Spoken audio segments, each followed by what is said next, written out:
अस्सलाम वालेकुम जी, सुबह सवेरे पाकिस्तान में बहुत खुशामदीद। मैं हूँ शिफा यूसुफ से और मैं हूँ वैस मंगल वाला। मेरी तरफ से भी आप सबको अस्सलाम वालेकुम। खुदा का शुक्र है कि उसने हमें आज की सुबह देखना नसीब फरमाई। आज की सुबह का चाय अच्छी है। अच्छा, ये अच्छी लेकिन चाय पीने वालों को भी पता चलता है कि क्या, एक तो देखे रंग होता है, रंग उसका ठीक होता है या नहीं होता है, ये पीने वाले को ही पता चलता है। ठीक है, और चलो कुछ लोग कलर तो फिर भी आप ना भी पीते हो तो देखकर जज कर लेंगे कि भाई जरा डार्क कलर होना चाहिए। ठीक है, चलो वो। लेकिन कभी कभी डार्क कलर अच्छी बड़ी लग रही होती है, लेकिन पीने में बड़ी कड़वी होती है वो। हाँ, ये बिल्कुल पीने वालों को पता चलेगा कि, और ये नहीं है कि आपने दूध ज्यादा डाल दिया, आपने पत्ती को डाल के जितना पकाया और जितना कढ़ाया ना, उससे उसकी कड़वाहट निकलती है। तो जब बाद में फिर आप जितना दूध डालें वो आपको फील होता है कि जरा बाद में फिर कवर अप किया उसको। अच्छा। ज्यादा पक गई थी। ये टेक्निकलिटीज, ये साइंस में इससे बिल्कुल ना बलद हूँ मैं। वो मुझे कहते हैं ना, हाय कमबख्त तूने पी ही नहीं। तो ये मेरे लिए ये मिसाल साबित आती है कि भाई हमने तो पी ही नहीं है, तो हमें क्या पता कि इस मय का नशा कैसा है। क्या इसके बगैर लोग तसव्वुर कर सकते हैं ज़िंदगी का या नहीं कर सकते, सानू की पता। तसव्वुर चाय किए हुए। हाँ, हमें बिल्कुल इसका नहीं पता। चाय कॉफ़ी वगैरह वगैरह ये जो भी है कुछ नहीं पता, और ना मैं उसमें पढ़ना चाहता हूँ। मुझे अच्छा, ओके, चले सही है। अच्छा, तो कल मैं एक ज़रा वही जो एक शौक़ है मुख्तलिफ़ लोगों के बारे में पढ़ने का और मुख्तलिफ़ लोगों की ज़िंदगियों के बारे में पढ़ने का, तो मुझे एक चीज़ पता चली। अब मुझे नहीं पता इसमें सदाकत कितनी है, ठीक है, लेकिन ये बात वैसे लगती सच है, क्योंकि उस शख्स का जो काम है ना वो कमाल काम है। अच्छा, ठीक है जी। मारियो पूज़ो ये शख्स है जिसका नाम आप लोगों ने, वैसे बहुत सारे लोगों ने सुना होगा, और जो लोग फिल्में देखते हैं उन्होंने तो यकीनन सुना होगा। एक बहुत मशहूर कमाल फिल्म सीरीज़ थी जिसका नाम था गॉडफादर के खालिक, गॉडफादर के नॉवेल्स जिन्होंने लिखे मारियो पूज़ो। ठीक है, सिसिलियन माफिया।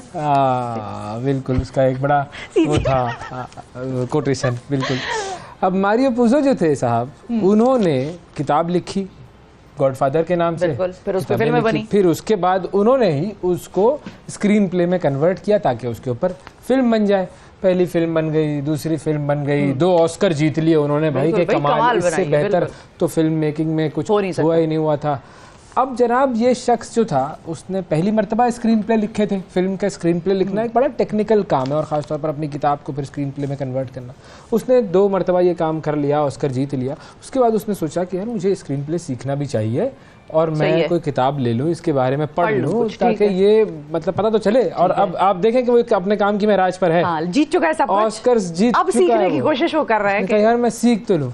वो बंदा जो है वो किताब लेता है एक स्क्रीन प्ले की, सही है, और उस किताब के पहले चैप्टर में लिखा होता है कि अगर आपको सीखना है तो आप जरा गॉडफादर देखें। सोचें आप कैसा उसका काम था कि सीखे बगैर वो कहाँ पहुंच गया। और जब वो किताब से सीखने की कोशिश कर रहा है तो उसमें लिखा हुआ है सर इन साहब का काम देख लें, ये अच्छा काम है।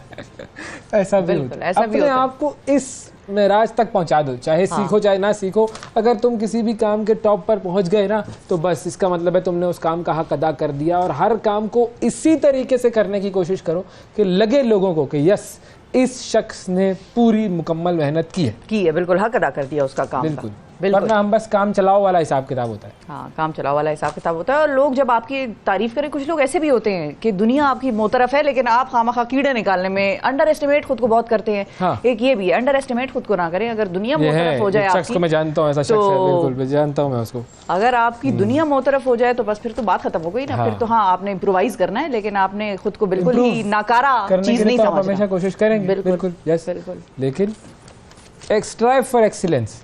जब आपके अंदर से वो तड़प खत्म हो जाएगी कि मुझे अपने काम में बेहतरीन होना है, तो बस फिर तो आप गए, फिर कुछ नहीं हो सकता। फिर आप बस दुनिया में आए और दुनिया में चले गए, कोई फर्क ना पड़ सका इस दुनिया को। ठीक है जी, आइए देखते हैं 60 सेकंड न्यूज़।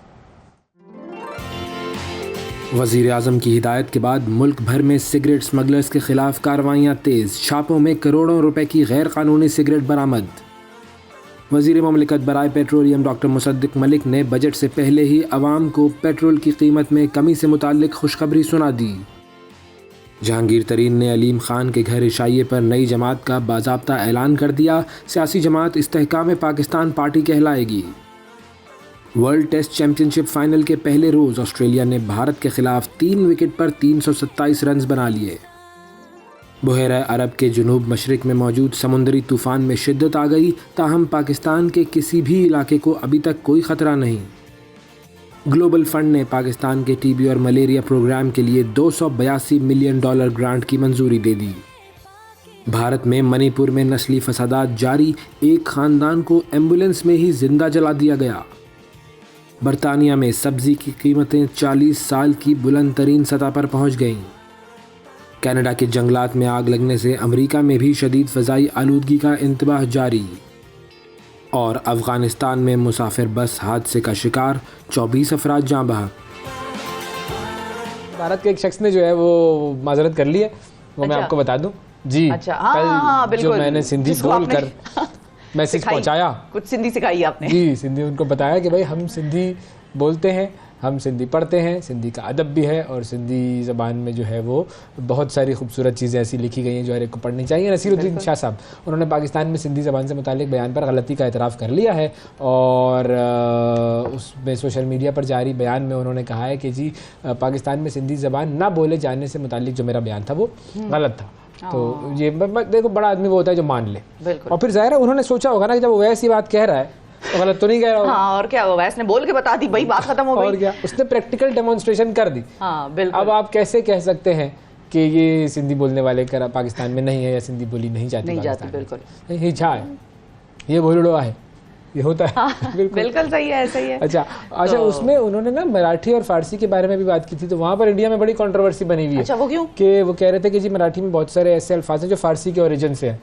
तो फिर उन्होंने कहा कि भाई ऐसा तो है। अच्छा। अब आप ये तो नहीं कर सकते कि भाई आप कहें कि मतलब इसमें फारसी को बुलंद दिखाना और मराठी को अंडरमाइन करना नहीं है, लेकिन मैं उसकी लैंग्वेज की ओरिजिन के बारे में बात कर रहा हूँ। हाँ। उर्दू ज़बान जो है उसको हमेशा से लश्करी ज़बान कहा जाता है। उर्दू ज़बान के अंदर बहुत सारे ऐसे अल्फाज हैं जो टर्किश से, अरबिक से, पर्शियन से आए हुए हैं। और उन्होंने अंग्रेज़ी की मिसाल दी, उसमें भी बहुत सारे मिसाल। लैंग्वेजेस का इवॉल्व होना यही होता है कि उसके अंदर मुख्तलिफ ज़बानों में अल्फाज इस्तेमाल होते रहे, नए नए अल्फाज आते रहे। तो ये तो है, तो वहाँ पर उस पर भी कंट्रोवर्सी बनी हुई थी। बहरहाल नसीर साहब शुक्रिया जी, जो आप मुझे सुनते हैं, देखते हैं, समझते हैं और फिर उसके बाद आपने जो बात की तो मुझे पसंद आई कि आपने फ़ौरन जो है वो इस बात को माना। बिल्कुल बिल्कुल माना। और अब बात तो ये है कि हम भी ज़रा थोड़ी सी अपनी गलतियों को माने ताकि उनका हल निकाला जा सके। क्या गलती कर दी हमने भाई? टैक्स चोरी।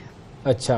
और इंकिशाफात दर इंकिशाफात सामने आते हैं। अच्छा, बजट की एक चीज़ होती है अच्छी जो हमें सबको माननी चाहिए कि जब बजट आ रहा होता है ना तो उसके बारे में बहुत सारी इन्फॉर्मेशन, बड़े आर्टिकल्स, मुख्तलिफ एंगल्स, बहुत सारी चीज़ें जो हम अदरवाइज बजट के बारे में या टैक्सेशन या फाइनेंस के बारे में नहीं जानते होते वो हम बजट के दौरान पढ़ रहे होते हैं या सुन रहे होते हैं। अब पाकिस्तान में टैक्स चोरी एक मामूल की बात समझी जाती है और ये मुझे लगता है इस खित्ते का है कुछ प्रॉब्लम लेकिन एक बैन अल-अक़वामी इदारे की रिपोर्ट ने सबको हैरान कर दिया है। और रिसर्च इदारा जो है एप्सोस ने अपनी रिपोर्ट में बताया कि पाकिस्तान में 5 शोबे हर साल 956 अरब रुपए टैक्स चुराते हैं।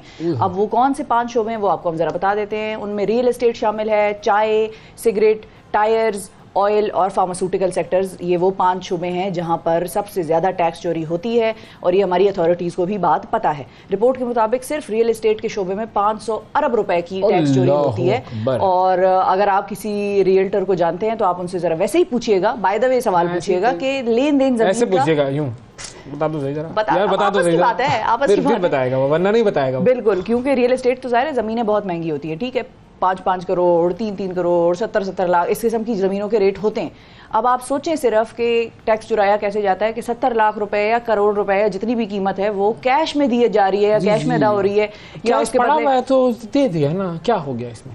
हाँ, तो ये है, कैश दे दिया। तो बस ये आप अंदाज़ा लगाइए। अच्छा, सिगरेट की अगर हम बात करें तो सिगरेट की सनत में सालाना 240 अरब और चाय में 45 अरब, अद्वियात में 65 अरब, जबकि टायर्स और जो ऑयल सेक्टर्स हैं उसमें 106 अरब रुपए की टैक्स चोरी हो रही है। 45 अरब पड़ा हुआ है आपके पास इस मग में, ठीक है? हाँ, बिल्कुल, गिरा मत देना इसको। तो ये है जी 5 ऐसे शोबे जिसमें पाकिस्तान में सबसे ज़्यादा टैक्स चुराया जाता है। अच्छा, ये तो एक तो टैक्स चुराया जाता है, चलो ये अब आइडेंटिफाई इसलिए किया है कि एफबीआर वाले कुछ कान पे जूरेंगे, आपके पास आ जाएंगे वो। सबसे पहले आप बताएं भाई, अपना बताएं। नहीं, मेरा चाय का बिजनेस तो नहीं है ना, लेकिन चाय वाले या रियल एस्टेट, फार्मास्यूटिकल, ये बड़ी बड़ी सनतें हैं, ये कोई छोटी तो बहुत बड़ी बड़ी कारोबार नहीं है लोगों का। बिल्कुल, यस यस। अच्छा, एक और खबर की तरफ आपको लेकर जाते हैं। कोयटा में जो हम बता रहे थे कि जी आपको हमने इससे पहले ही बताया था कि 19 बरस बाद होने वाले जो नेशनल गेम्स हैं वो इख्तिताम पजीर हुए बड़ी कामयाबी से और बड़े ज़बरदस्त वहाँ पर मुकाबले देखने को मिले, बड़े रिकॉर्ड्स बने, काफ़ी सारे चैम्पियन सामने आए। तो heads off to Balochistan government जिन्होंने बड़े अच्छे तरीके से इसका इनेकाद कराया। लेकिन एक अफसोसनाक वाक़या ऐसा हुआ कि जिसने मुंतज़मीन की मेहनत पर पानी फेर दिया और मंगल को नेट बॉल के एक मैच के दौरान खिलाड़ियों में मामूली तल्ख़ कलामी हुई। खेल जारी रहा, लेकिन फिर जब खेल का अख्ताम हुआ तो हॉल से बाहर दोनों टीमों के जो खिलाड़ी थे और जो उनके हिमायती थे, आमने सामने झगड़ा उनके दरमियान शुरू हुआ और कुर्सियां चल गईं। उसके बाद 4 खिलाड़ियों को चोटें आईं। सोशल मीडिया पर वीडियो वायरल हुई।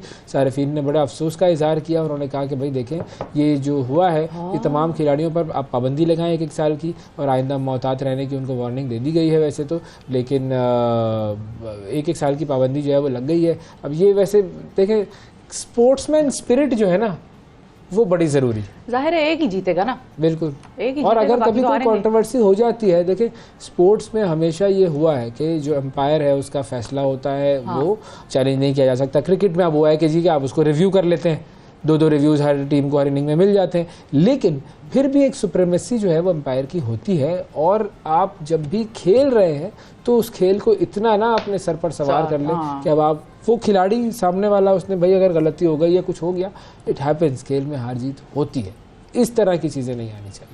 बिल्कुल बिल्कुल ऐसा ही है। मुझे अफसोस हुआ इस चीज़ को। चलें आप अफसोस ना करें, मैं आपको आप ही के मूड की मुनासबत से एक खबर सुनाती हूँ नासा के हवाले से। और वैसे तो ये खबर आपको इस पे नजर रखनी चाहिए थी, लेकिन आपका ध्यान अपनी है तो मसरूफ हूँ, आपको पता है मेरी ज़िंदगी की मसरूफियात का।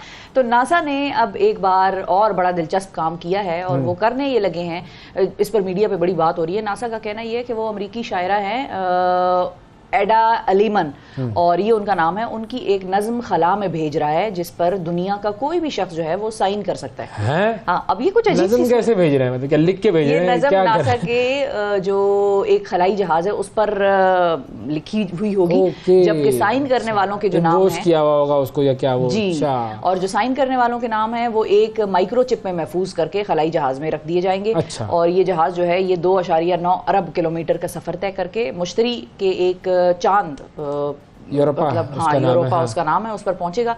और खलाई जहाज 2030 में यूरोपा की जो मदार है उसमें मैं आपको बता दूं कि ये पहुंचेगा 2030 की अब ये कहानी है। और मुश्तरी का ये जहाज बर्फ से ढका हुआ है, चांद जो है, हाँ बिल्कुल। और साइंसदान जो है वो तहकीक इस पे करना चाह रहे हैं कि क्या ये इंसान इस चांद पर बस्तियां बसा सकता है या नहीं बसा सकता। तो नज़्में भेज के हम वो तहकीक करेंगे क्या? नज़म तो मेरा ख्याल है वैसे ही उन्होंने जरा उसको ऑनर करने के लिए, या वो नज़म उससे रिलेटेड होगी या नहीं भी अगर है तो उसको शायद ऑनर करने के लिए करें। लेकिन असल में तो कहानी इनकी ये है कि ये वहां तक पहुंच के ये देखना चाहते हैं कि क्या वहां पर प्लॉट खरीदे जा सकते हैं या नहीं। लेकिन मतलब ये तो फिर वहां पर जो है वो आप प्लॉट खरीदें, लेकिन मतलब नज़में भेजने क्या कर रहे हैं? कोई अदीब वहां पर, क्या अदीबों की सोसाइटी बनेगी? कोई मुशायरा होगा, मुशायरा करवा रहे हैं। अब इसका तरीका क्या? माइक्रोचिप में ये नाम ला के भेज देंगे। चलो मिसाल के तौर पर मैंने ये काम कर दिया, ठीक है। अब मुझे नहीं पता इसके कोई चार्जेस वार्जेस है, मैं जरा इसकी डिटेल पता लगाएंगे। भाई मेरा नाम आ गया, चलो जी ओवैस मंगल वाला इस माइक्रोचिप में चला गया। अब मुझे क्या मिला इससे? इसका हासिल वसूल क्या हुआ? कुछ नहीं, बिल्कुल किसी पर एक खामखा का ये एक एजाज होगा ना, मेरा नाम खला में भी। भाई तुम कोई काम ऐसे कर लो, दुनिया में कोई ऐसे काम कर लो जिससे तुम्हारा नाम वैसे ही शोहरत पा जाए। बिल्कुल, अब नहीं होता ना, हर एक से ऐसा काम की एक्सीलेंस पर चले जाओ। जो हम सुबह बात कर रहे थे मारियो पोजो वाली, भाई आप अपने काम में इतने माहिर बन जाए। ये क्या बात हुई? मेरा नाम चिप पे पहुंचा दो, वो नज़म के नीचे मेरा साइन है। यार कौन लोग हो सिफत, तुसी किस तरह के लोग हो? नासा वालों की खबर ने मुझे मजा नहीं आया। अच्छा, वैसे तो हम भी कोई नज़म, अल्लामा इकबाल की नज़म, हाँ और क्या, बिल्कुल अल्लामा इकबाल की कोई नज़म ले लेते, उसको हम अल्लामा इकबाल के मज़ार पे लगा रहे हैं, उस पर माइक्रोचिप लगा देंगे नीचे और आपका नाम लगा देंगे। ये क्या है भाई? अजीब अजीब हरकतें करती रहती है दुनिया में। आपको यूएफओज का बताता हूँ। अच्छा, यूएफओज आपने पता है क्या है? जी जी, यूएफओ अनआइडेंटिफाइड फ्लाइंग ऑब्जेक्ट, जो कि जिसके बारे में कहते हैं कि जी एलियंस उड़ा रहे हैं और वो हमारी ज़मीन का मुआयना भी कर रहे हैं। अच्छा, अब इंसान का जो तख़य्युल है वो सदियों से किसी दूसरे सितारे की मखलूक की राह में आंखें बिछाए हुए बैठा हुआ है कि बस कोई आए और हमसे कम्युनिकेट कर ले, लेकिन अभी तक इस ख्वाब की ताबीर मिल नहीं सकी। वैसे आपका क्या इस मामले में मानना है कि वो है कोई दूसरी मखलूक दुनिया में या दुनिया में के अलावा? होगी, बिल्कुल है। लगता है आपको? लगता है, क्योंकि ये कायनात इतनी बड़ी है, इतनी ज्यादा इसकी वसअत है। एक हमारी ये दुनिया है, उस पता नहीं कितनी और दुनियाएं हैं, और वहाँ पर भी कितने अवैस हैं और रोज प्रोग्राम आके करते हैं। और अब ये तो हमने फैसला नहीं करना ना। लेकिन कभी कभी मैं सोचता हूँ, वैसे तो मैं पहले इस बात का बिल्कुल हामी था और अभी भी कुछ हद तक हामी हूँ कि हाँ इतनी बड़ी कायनात है और करोड़ों अरबों जो है वो सैयारे सितारे उसके अंदर मौजूद हैं, करोड़ों अरबों यूनिवर्सेस मौजूद हैं, तो वहाँ पर कोई ना कोई तो होगा। लेकिन फिर जब मैं ये पढ़ता हूँ, कभी कभी कुरान में आप डिस्क्रिप्शन पढ़ते हैं ना कि ये सारी जो कायनातें हैं ये आपको दे दी जाएंगी जन्नत वालों को, तो मैं कहता हो सकता है ये ऐसे बनाई हुई होगी, अब आपको मिलेगा गिफ्ट, तो ये भी हो सकता है। लेकिन बहरहाल इंसान चाहता ही है कि कोई ना कोई कम्युनिकेशन हो, और साल साल से ऐसी खबरें आती हैं कि अमेरिकी हुकूमत के पास उड़न तश्तरी मौजूद है, लेकिन वो उनकी तस्दीक नहीं कर रही। एरिया 51 में उन्होंने रखा हुआ है, वो आए थे एलियंस, और वो यहाँ पर जो है वो उनकी खलाई जो जहाज़ था उनका वो तबाह हुआ, और फिर अमेरिका ने एरिया 51 में उसकी तहकीकात की, वो एक ऐसा एरिया बनाया उन्होंने कि जो कि किसी के भी एक्सेस में नहीं था। अब एक साबिक अमेरिकी इंटेलिजेंस ऑफिसर है, उन्होंने ये इंकशाफ किया है कि अमेरिका के पास बाज़ मुकम्मल और कुछ नामुकम्मल उड़न तश्तरियाँ मौजूद हैं जिनके मुतालिक मालूमात उन्हें क्लासिफाइड दस्तावेज़ात से मिली थी। अब अमेरिका में ये एक सिस्टम होता है कि दस्तावेज़ात क्लासिफाइड होती हैं और फिर उसके बाद एक वक्त के बाद वो पब्लिक में जो है वो फैला दी जाती हैं। अब एक और यूएस इंटेलिजेंस के एहलकार हैं जोनाथन ग्रे, उन्होंने भी इस बात की तस्दीक की है। उन्होंने ये भी कहा है कि हम इस कायनात में अकेले नहीं हैं और यहाँ पर और भी बहुत सारे मामलात हैं। अच्छा, तो ठीक है भाई, कम्युनिकेट करें। अच्छा है, जरा एक जाने के लिए एक जगह और भी होगी, बिल्कुल इधर भी टूरिज्म शुरू हो जाएगा। हाँ, जाने के लिए भी और जगह होगी, लोग भी नए कोई मिलेंगे। हाँ, तो ये बिल्कुल ये तरीका कार होंगे, कैसे बताएं, ये तो तयन करना पड़ेगा इसका, अल्लाह की कुदरत है भाई, जैसी भी होगी। हाँ बिल्कुल, लेकिन एक चीज़ मैं आपको बताऊं, अब आजकल चूंकि जाहिर है हमने सबने इल्म हासिल करना है और बहुत सारी चीज़ें ऐसी होती हैं जिसके बारे में हमें पता होता है कि ये काम होता है। अब वो क्यों होता है, रीज़न के पीछे ना हम कभी दौड़े होते हैं और ना हमें किसी ने बताया होता है। तो हम आपको बताते हैं कि हम अक्सर सुनते हैं गर्मियों में जब आप लॉन्ग रूट पे जा रहे हैं या अगर नहीं भी जा रहे तो टायर बर्स्ट होने के जो हादसात हैं, या टायर बर्स्ट होने की वजह से जो गाड़ियाँ ज़रा दाएँ बाएँ हो जाती हैं रोड पे चलते चलते, इस किस्म के वाक़यात हम अक्सर सुनते हैं। लेकिन हमें ये पता नहीं होता कि ये क्यों होते हैं। अब माहिरीन का ख्याल है कि गर्मियों में टायर बर्स्ट के जो खतरात हैं उसमें इजाफा हो जाता है, और यही वजह है कि कई ममालिक में सर्दियों और गर्मियों के लिए अलग अलग टायर्स इस्तेमाल किए जाते हैं। जी, ये नया है भाई मेरे लिए। अच्छा, मिसाल के तौर पे कपड़े तो सुना था कि हाँ चलो भाई सर्दियों के अलग कपड़े और गर्मियों के अलग कपड़े, काफूर की गोलियां डाल के ये लोग रख देते होंगे ना गर्मियों के टायर अलमारी के अंदर। अच्छा, तो खैर होता ही है, जाहिर है। अब कुछ बहुत एक्सट्रीम टेम्परेचर के ममालिक होते हैं, जिस तरह कनाडा की अगर आप बात करें तो -35 -40 तक वहाँ पे टेम्परेचर जाता है, तो ये नॉर्मल चीज़ तो नहीं है। अच्छा, इस हवाले से यूरोपीय यूनियन की एक रिपोर्ट में बताया गया है कि टायर की जो रोड पर ग्रिप है वो बहुत अहम होती है, और ग्रिप के लिए टायर में हवा का दबाव और उसकी उम्र सबसे अहम चीज़ है। ये यूरोपीय यूनियन को बताने की क्या जरूरत है, तो हर गाड़ी चलाने वाले को पता होता है यूरोपीय यूनियन वालों। हाँ, जुगाड़ भी बड़ा कौन है यूरोपीय यूनियन वालों? आजकल क्या कर रहे हो ये? अब इसलिए टायर उस वक्त फटता है जब उसमें हवा का दबाव बहुत कम या बहुत ज्यादा हो जाए और टायर भी पुराना हो जाए। अच्छा, गर्मी की वजह से टायर में हवा का प्रेशर जो है वो बढ़ जाता है, यानी कि एक्सपैंड हो जाती है वो हवा के जो मॉलिक्यूल्स हैं, और जिससे टायर फैल जाता है और इसका जो हिस्सा जो सड़क पर लग रहा होता है वो सिकुड़ जाता है, और इसकी वजह से टायर की ग्रिप कमजोर हो जाती है या फिर वो फट ही जाता है। तो दोनों सूरतों में भाई, वैसे ये यूरोपीय यूनियन लेके आया, मैंने कहा बताऊंगी मैं लोगों को ये, तो दोनों सूरतों में हादसात रूनुमा होते हैं। इसलिए अपने टायर्स की जो लाइफ है, जो उनकी हेल्थ है, tyre health is very important. और रोड एक्सीडेंट्स में बहुत सारे ऐसे एक्सीडेंट्स होते हैं जो कि आपकी अपनी नेग्लिजेंस और इस तरह की नेग्लिजेंस की जिसके अंदर आपने गाड़ी की सही तरीके से देखभाल नहीं की है, गाड़ी का टायर फट गया, उसका एक्सेल टूट गया, मतलब मुख्तलिफ इस तरह की चीज़ें होती है कि जो आपकी बेहतियाती की वजह से होती हैं। एक तो ये है ना कि आपने किसी को जाकर हिट कर दिया, वो एक अलग चीज़ है, उसमें भी जाहिर है बेहतियाती तो इन्वॉल्व होती है, लेकिन अगर आप मेंटेन नहीं कर रहे हैं गाड़ी को, सही तरीके से चेक नहीं कर रहे हैं गाड़ी के सही तरीके से, जो पुर्जे हैं, सारे मामलात हैं, उनको सही तरीके से नहीं आप मैनेज कर रहे, तो फिर खतरात बढ़ सकते हैं, और ये चीज़ जो है वो देखनी चाहिए। ठीक है जी।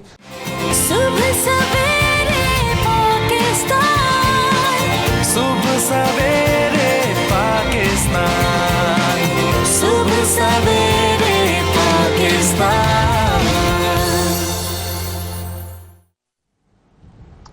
वेलकम बैक जी। भावलपुर के कांस्टेबल एहसान साहब के बेटे मोहम्मद अरसलान की कहानी आपको सुनवाने लगे हैं अब हम। और ये एक कम उम्र बच्चा गुज़िश्ता 8 बरस से गुर्दे और मसाने की बीमारी में मुब्तला है। पिछले 8 बरस से ये ज़ेरे इलाज है। पहले इस बच्चे का इलाज कराची में होता रहा, फिर किसी के मशवरे पर वालिदैन इसे इस्लामाबाद की तरफ लेकर आए, फिर यहाँ भी इलाज जारी है। और एक कांस्टेबल की कितनी तनख्वाह होती है ये हम सब जानते हैं, और अगर इस महंगाई के दौर में इंसान कांस्टेबल ना भी हो, कोई बहुत अपर मिडिल क्लास का भी शख्स हो तो आपको पता है कि अस्पतालों की फीसों का क्या आलम है। अब ये वालिदैन की मोहब्बत है जो बेटे को तकलीफ से निजात दिलाने के लिए सब कुछ दाव पर लगा देती है। यही वजह है कि कांस्टेबल एहसान अपनी तमाम जमा पूंजी इलाज पर खर्च कर चुके हैं और इलाज के लिए उन्होंने वेलफेयर फंड से पैसे निकलवाने की दरख्वास्त दी थी, तो क्लर्क माफिया जो है वो उनकी दरख्वास्त दबाकर बैठ गए। अब ये एक सितम ज़्यादा बाप पर एक और सितम साबित हो रहा है। इसी हवाले से हम आज इनसे बात करेंगे। एहसान साहब की हमारे फैमिली साथ हैं, इनका बेटा और इनकी बेगम भी हमें ज्वाइन करें प्रोग्राम में। इनसे जानते हैं कि अब इनकी बच्चे की बीमारी का इलाज कहाँ तक पहुँचा है, क्या क्या रकम मजीद चाहिए, किस किस्म की हेल्प इनको दरकार है, और हो सकता है हम में से बहुत सारे देखने वाले मुखैर हजरात कांस्टेबल साहब की हेल्प कर दें। अस्सलाम वालेकुम जी। वालेकुम सलाम। वालेकुम सलाम। बहुत शुक्रिया एहसान साहब, आपने हमारे प्रोग्राम में शिरकत की। एहसान साहब, ये ज़रा बताइएगा कि आपके बेटे अरसलान को जो बीमारी है वो क्या है और अब तक आप उसका क्या क्या इलाज करवा चुके हैं? सर, इसकी पैदाइशी तौर पर ना इसके गुर्दे और मसाने ख़राब हैं। एक गुर्दा जो है ना इसका ख़त्म हो गया है, जो दूसरा गुर्दा है वो भी जो है ना तकरीबन 50 या 70% है। तो मसाना इसका पेशाब स्टोर नहीं करता। तो तकरीबन मैंने 6 या 7 साल से कराची से इलाज करवाया है। कराची से फिर मैंने तंग आके ना फिर इस्लामाबाद किसी ने मशवरा दिया कि शिफा इंटरनेशनल अस्पताल आप इस्लामाबाद चले जाए, आप शायद वहाँ पे आपका इलाज हो जाए। तो मैं तकरीबन वहाँ पे 4-5 लाख रुपए लगा चुका हूँ। मज़ीद उन्होंने ऑपरेशन के लिए मेरे से 7 लाख रुपए मांगा है, रकम मांगी है। तो आप देख लें कि मेरी एक कांस्टेबल की तनख्वाह 40-42 हज़ार तनख्वाह है, उसमें मैं कैसे गुजारा करूँ। फिर मैं इसको लेके फिर दोबारा जो है ना कराची आ गया हूँ। तो बहुत परेशान हूँ इस महंगाई के आलम में। तो देख लें कि एक इंसान तो कराची में कहाँ पर आपने इसका इलाज कराया, क्योंकि जो SIUT वगैरह जो इदारे हैं वो तो लिवर जो ये गिरदे के ट्रांसप्लांट वगैरह का काफ़ी काम करते हैं, तो आपने कहाँ इलाज करवाया? सर, मैंने वो SIUT से कराया है तकरीबन 6-7 साल से। तो बहुत लंबा प्रोसेस है, बहुत लंबा इलाज है। तो मैं एक मुलाजिम हूँ, तो मुझे छुट्टी का भी मसला होता है, इसलिए मैं नहीं आ जा सकता। तो इसलिए मैं इस्लामाबाद चला आया। तो इस्लामाबाद वालों ने जो है ना तकरीबन 5-6 लाख। तो इलाज कैसे कैसे हुआ और अब इलाज का कौन सा मरहला है जो रह गया है? सिर्फ ऑपरेशन रह गया है, उसके लिए अब आपको मदद दरकार है? नहीं, इसका जो किडनी खत्म है ना लेफ्ट वाला, वो भी निकालना है उन्होंने कहा। तो दूसरा जो है ना इसका मसाने का इलाज चलेगा। मसाना जो पेशाब स्टोर नहीं करता, दोबारा इसका पेट में सुराख बनाएंगे, पेशाब जो है ना मसाने में नहीं जाएगा, दोबारा वापस जब सुराख बनाएंगे उससे जो है ना निकल जाएगा। तो इस तरह गुर्दा बच जाएगा राइट वाला। अभी इसका ये प्रोसेस करना है। अच्छा, और जो गुर्दे की जो ट्रांसप्लांटेशन होती है, गुर्दा जो तब्दील होता है, वो इसका इलाज नहीं है? नहीं, अभी उसका वो नहीं होना। अभी वो गुर्दा जो खत्म है ना लेफ्ट वाला, अभी वो कहते हैं इसको निकालेंगे क्योंकि दूसरे गुर्दे पे इन्फेक्शन कर रहा है राइट वाले पे भी। पहले उन्होंने कहा कि इसको जो ना फर्स्ट इसको निकालना है। अच्छा, हाँ जी, ठीक है। तो एक गुर्दा निकाल लेंगे तो बच्चा जो है वो अरसलान एक गुर्दे पर अपनी जिंदगी गुजारने के काबिल होगा, ये डॉक्टर्स बता चुके हैं। प्रोसेस भी शायद नहीं होगा, ये गुर्दे का भी प्रोसेस खत्म कर देंगे वो। हाँ जी, ऐसे ही गुर्दे का इस्तेमाल होगा या गुर्दे का इस्तेमाल खत्म हो जाएगा? नहीं, एक गुर्दा खत्म हो जाए, वैसे वो पहले भी डेड है, उसको निकालना है। जो दूसरा जो है ना पेशाब जो है ना मसाना स्टोर नहीं करता, उसका भी अलग एक प्रोसेस करेंगे, सुराख बनाएंगे पेट पे। जो मसाने से पेशाब आता है वो ऊपर जो सुराख बनाएंगे उससे निकल जाएगा। इस तरह जो दूसरा गुर्दा है राइट वाला, उसको इन्फेक्शन नहीं होगा, वरना वो कहते हैं वो भी खराब हो रहा है, जो पेशाब ऊपर जा रहा है गुर्दे में। ठीक है। तो एहसान साहब, आपकी अगर आप माइंड ना करें मैं आपसे पूछूं, आपकी तनख्वाह कितनी है और गुजारा आपका कैसे होता है घर में? बाकी भी तो ज़ाहिर है अखराजात होते हैं। हाँ जी, मेरे बाकी और 2 बच्चे हैं, एक बेटी है, बेटा है। वो भी इस वक्त एहसास कमतरी का शिकार है कि वालिदैन जो है ना जो छोटा बच्चा है उस पर खर्च कर रहे हैं, हमें जो है ना कुछ नहीं लेके देते। हमारे जूती कपड़ा जो है ना वो इस तरह जो है ना चल रहा है गुजारा। देख लें कि 8 साल एक बंदा इतनी मसलसल जद्दोजहद करे तो उसकी क्या पोजीशन होती है। तनख्वाह कितनी है सर आपकी? सर मेरी 45 है। कितनी? 45,000 सर, 45,000। 45,000 रुपये। अब आप ख़ुद अंदाज़ा लगा सकते हैं कि 45,000 रुपये जो है उसमें एक इंसान आज के दौर में कैसे गुजारा कर सकता है। अच्छा ये बताएं कि जो आपने फ़ंड निकलवाने के लिए, वेलफेयर फ़ंड निकलवाने के लिए जो दरख्वास्त दी, उसका क्या हुआ? अभी तक उसका भी कुछ भी नहीं हुआ। अभी तक उन्होंने मुझे फ़ोन तक भी नहीं किया, पूछा तक भी नहीं है जब भी आपका जो है ना दरख्वास्त आई है, कोई केस आया है तो आपकी रकम मंजूर हुई है। अभी तक वहाँ से भी कोई जवाब नहीं मिला मुझे। और कितना अरसा पहले आपने ये दरख्वास्त दी थी? मैंने तकरीबन 2 माह हो गए, अप्रैल में दी थी, 5 अप्रैल को दी थी। अच्छा, और ये दरख्वास्त कहाँ दी जाती है? ये मैं अपने डिस्ट्रिक्ट में जमा कराई थी, तो डिस्ट्रिक्ट वालों ने जो IG ऑफिस लाहौर रवाना करते हैं, वहाँ से जो इम्प्रूव होती है, वहाँ से जो है ना फिर में आते हैं, जो भी मंजूरी होती है वेलफेयर में हमारी, वहाँ से मिलती है। अच्छा, तो जहां आपने जमा करवाई वहां पर जब उस दरख्वास्त का आपको कोई जवाब नहीं मिला तो उनसे ऊपर आपने राब्ता करने की कोशिश की? राब्ता करने की कोशिश की है, वो कहते हैं ठीक है हम देख रहे हैं, प्रोसेस में है, तो हो जाएगी इंशाल्लाह, थोड़ी वेट करें, हो जाएगी। इस तरह की जो है ना जवाब जी, वो जो हमारा गवर्नमेंट वाला मामला होता है कि भाई देख रहे हैं तो बस वो देखते ही रहेंगे। अच्छा, आपकी जो बेगम साहिबा है उनसे हम बात कर सकते हैं? बिल्कुल कर सकते हैं सर। अच्छा, बाजी अगर आप हमें ये बता सकें कि अभी जो आपका मामूल है बच्चे के साथ, वो क्या है, किस तरीके से इस बच्चे का पूरा दिन गुजरता है?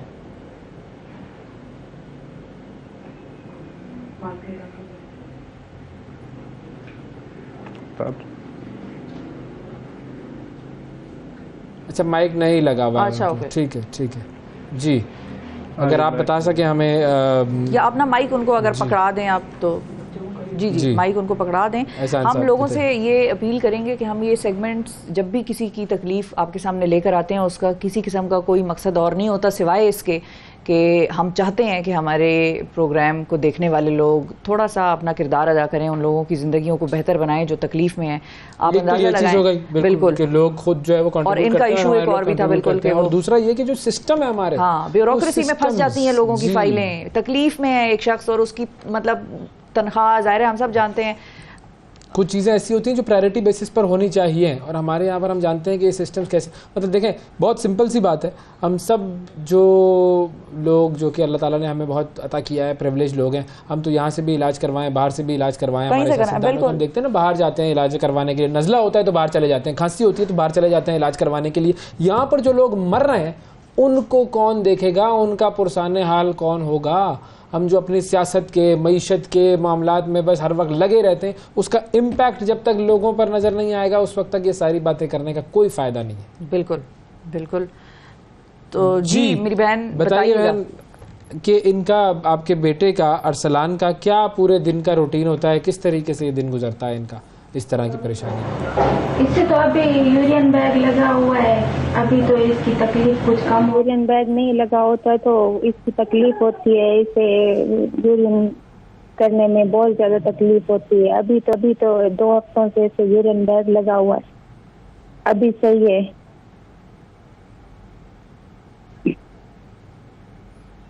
अच्छा, ठीक है, सही है।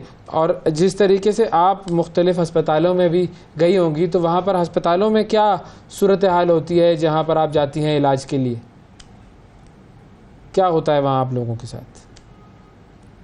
सही होता है, ठीक होते हैं।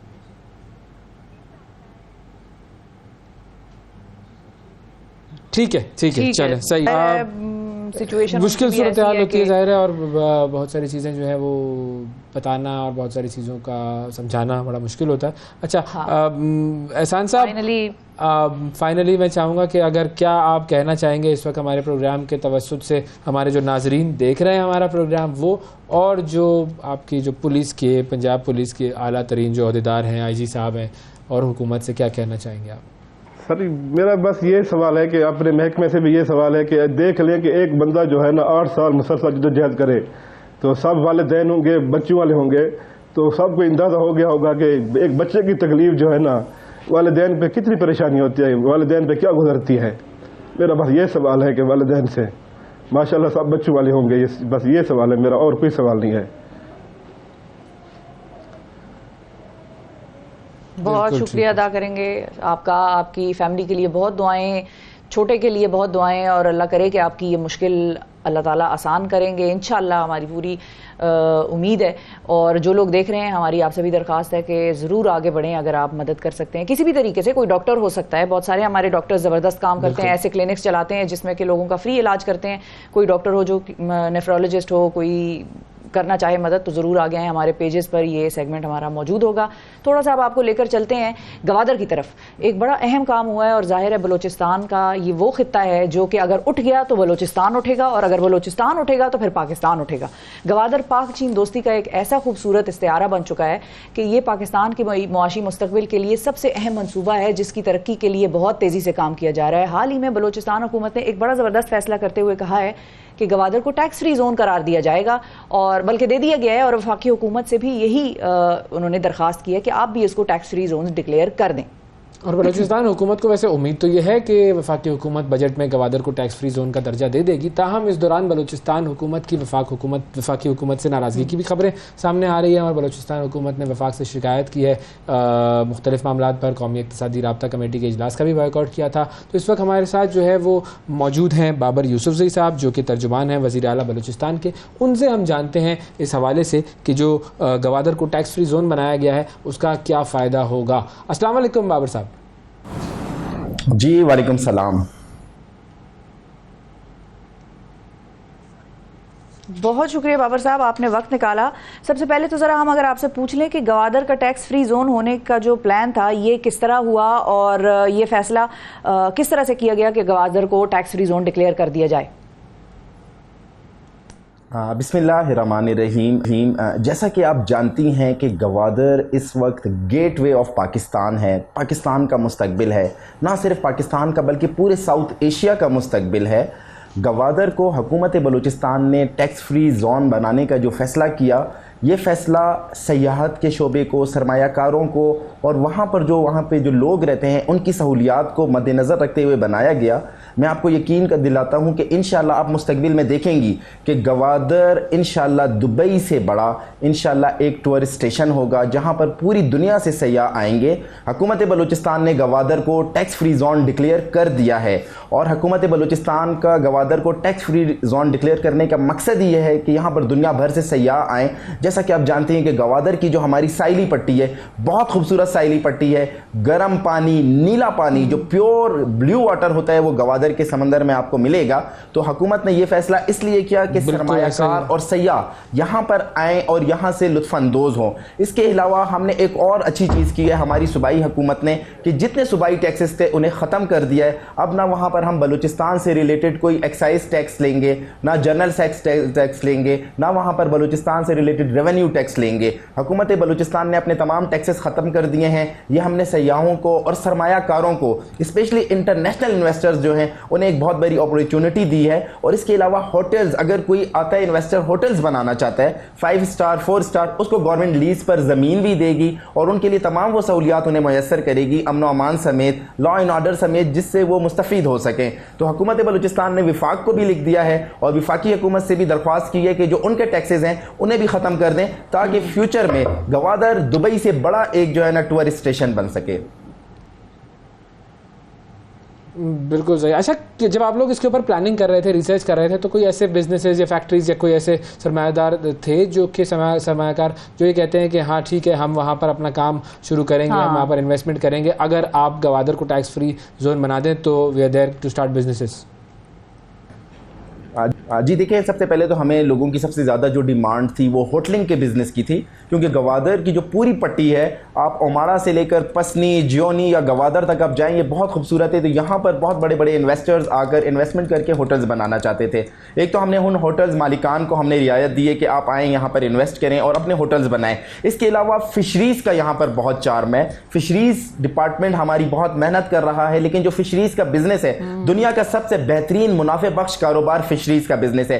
दुनिया की बेहतरीन मछली गवादर के पानी में, क्योंकि गर्म पानी है, दुनिया की बेहतरीन मछली गवादर के पानी में पाई जाती है, बेहतरीन झींगा गवादर के पानी में पाया जाता है। और अगर आप आपने खुद विजिट किया, अगर आप उसके वो सी देखें जो उसका समंदर की साहिली पट्टी है, आप उसको देखें, साफ सुथरी साहिली पट्टी, ऐसी पट्टी आपको यूरोप में, अमेरिका में कहीं पर नहीं मिलेगी। तो सरमायाकारों का जो हमारा फोकस है वो फिशरीज से रिलेटेड है, होटलिंग से रिलेटेड है। उसके अलावा हमने ट्रांसपोर्टर्स के लिए इकोनॉमिक जोन में बहुत बेहतरीन किस्म की ट्रांसपोर्टेशन के लिए उनके लिए हमने इकोनॉमिक जोन्स बनाए हैं, जहां पर आकर ट्रांसपोर्टर्स जो अपना बिजनेस करते हैं वो यहां से बिजनेस को, अपनी ट्रांसपोर्ट्स को यहां से मूव कर सकें। तो इंशाल्लाह आप देखेंगे हम तमाम वो फैसिलिटीज देंगे जो एक डेवलप कंट्री में इन्वेस्टर्स को मिलती है, सयाहों को मिलती है। सयाहों के लिए हम मुख्तलिफ जगहों पर रिजॉर्ट्स बना रहे हैं, हम हट्स बना रहे हैं कि सयाह आएँ यहाँ पर स्टे करें। अभी भी जो मैं आपको बताऊँ, हमारा एक तफरीही मकाम है कुंड मलीर, वहाँ पर हर वीकेंड पर हज़ारों लोग आते हैं, लेकिन हम फैसिलिटेट कर रहे हैं कि ये हज़ारों लोगों की तादाद लाखों में जाए और इंटरनेशनल टूरिस्ट आए और हमारे बलूचिस्तान की खूबसूरती से और पाकिस्तान की खूबसूरती से लुत्फ़अंदोज़ हों। सही, ठीक ठीक। अच्छा बाबर साहब, ये भी बताइए कि एग्जाम्पशंस जो हैं वो किस किस्म के प्लांट्स पर, इंडस्ट्री पर या प्रोडक्ट्स पर दे रहे हैं आप लोग, कोई इसके हवाले से हमें बता सकते हैं? जी बिल्कुल, देखें मैं आपको बताता चलूं कि 18वीं तरमीम के बाद सूबे खुद मुख्तार हैं। गवादर क्योंकि सीपैक के बाद गेटवे ऑफ एशिया है, पूरी दुनिया की ट्रेड जो है वो गवादर से होनी है और गवादर के थ्रू ही पूरी दुनिया में, चाइना में, रशिया में पाकिस्तान की ट्रेड जाएगी।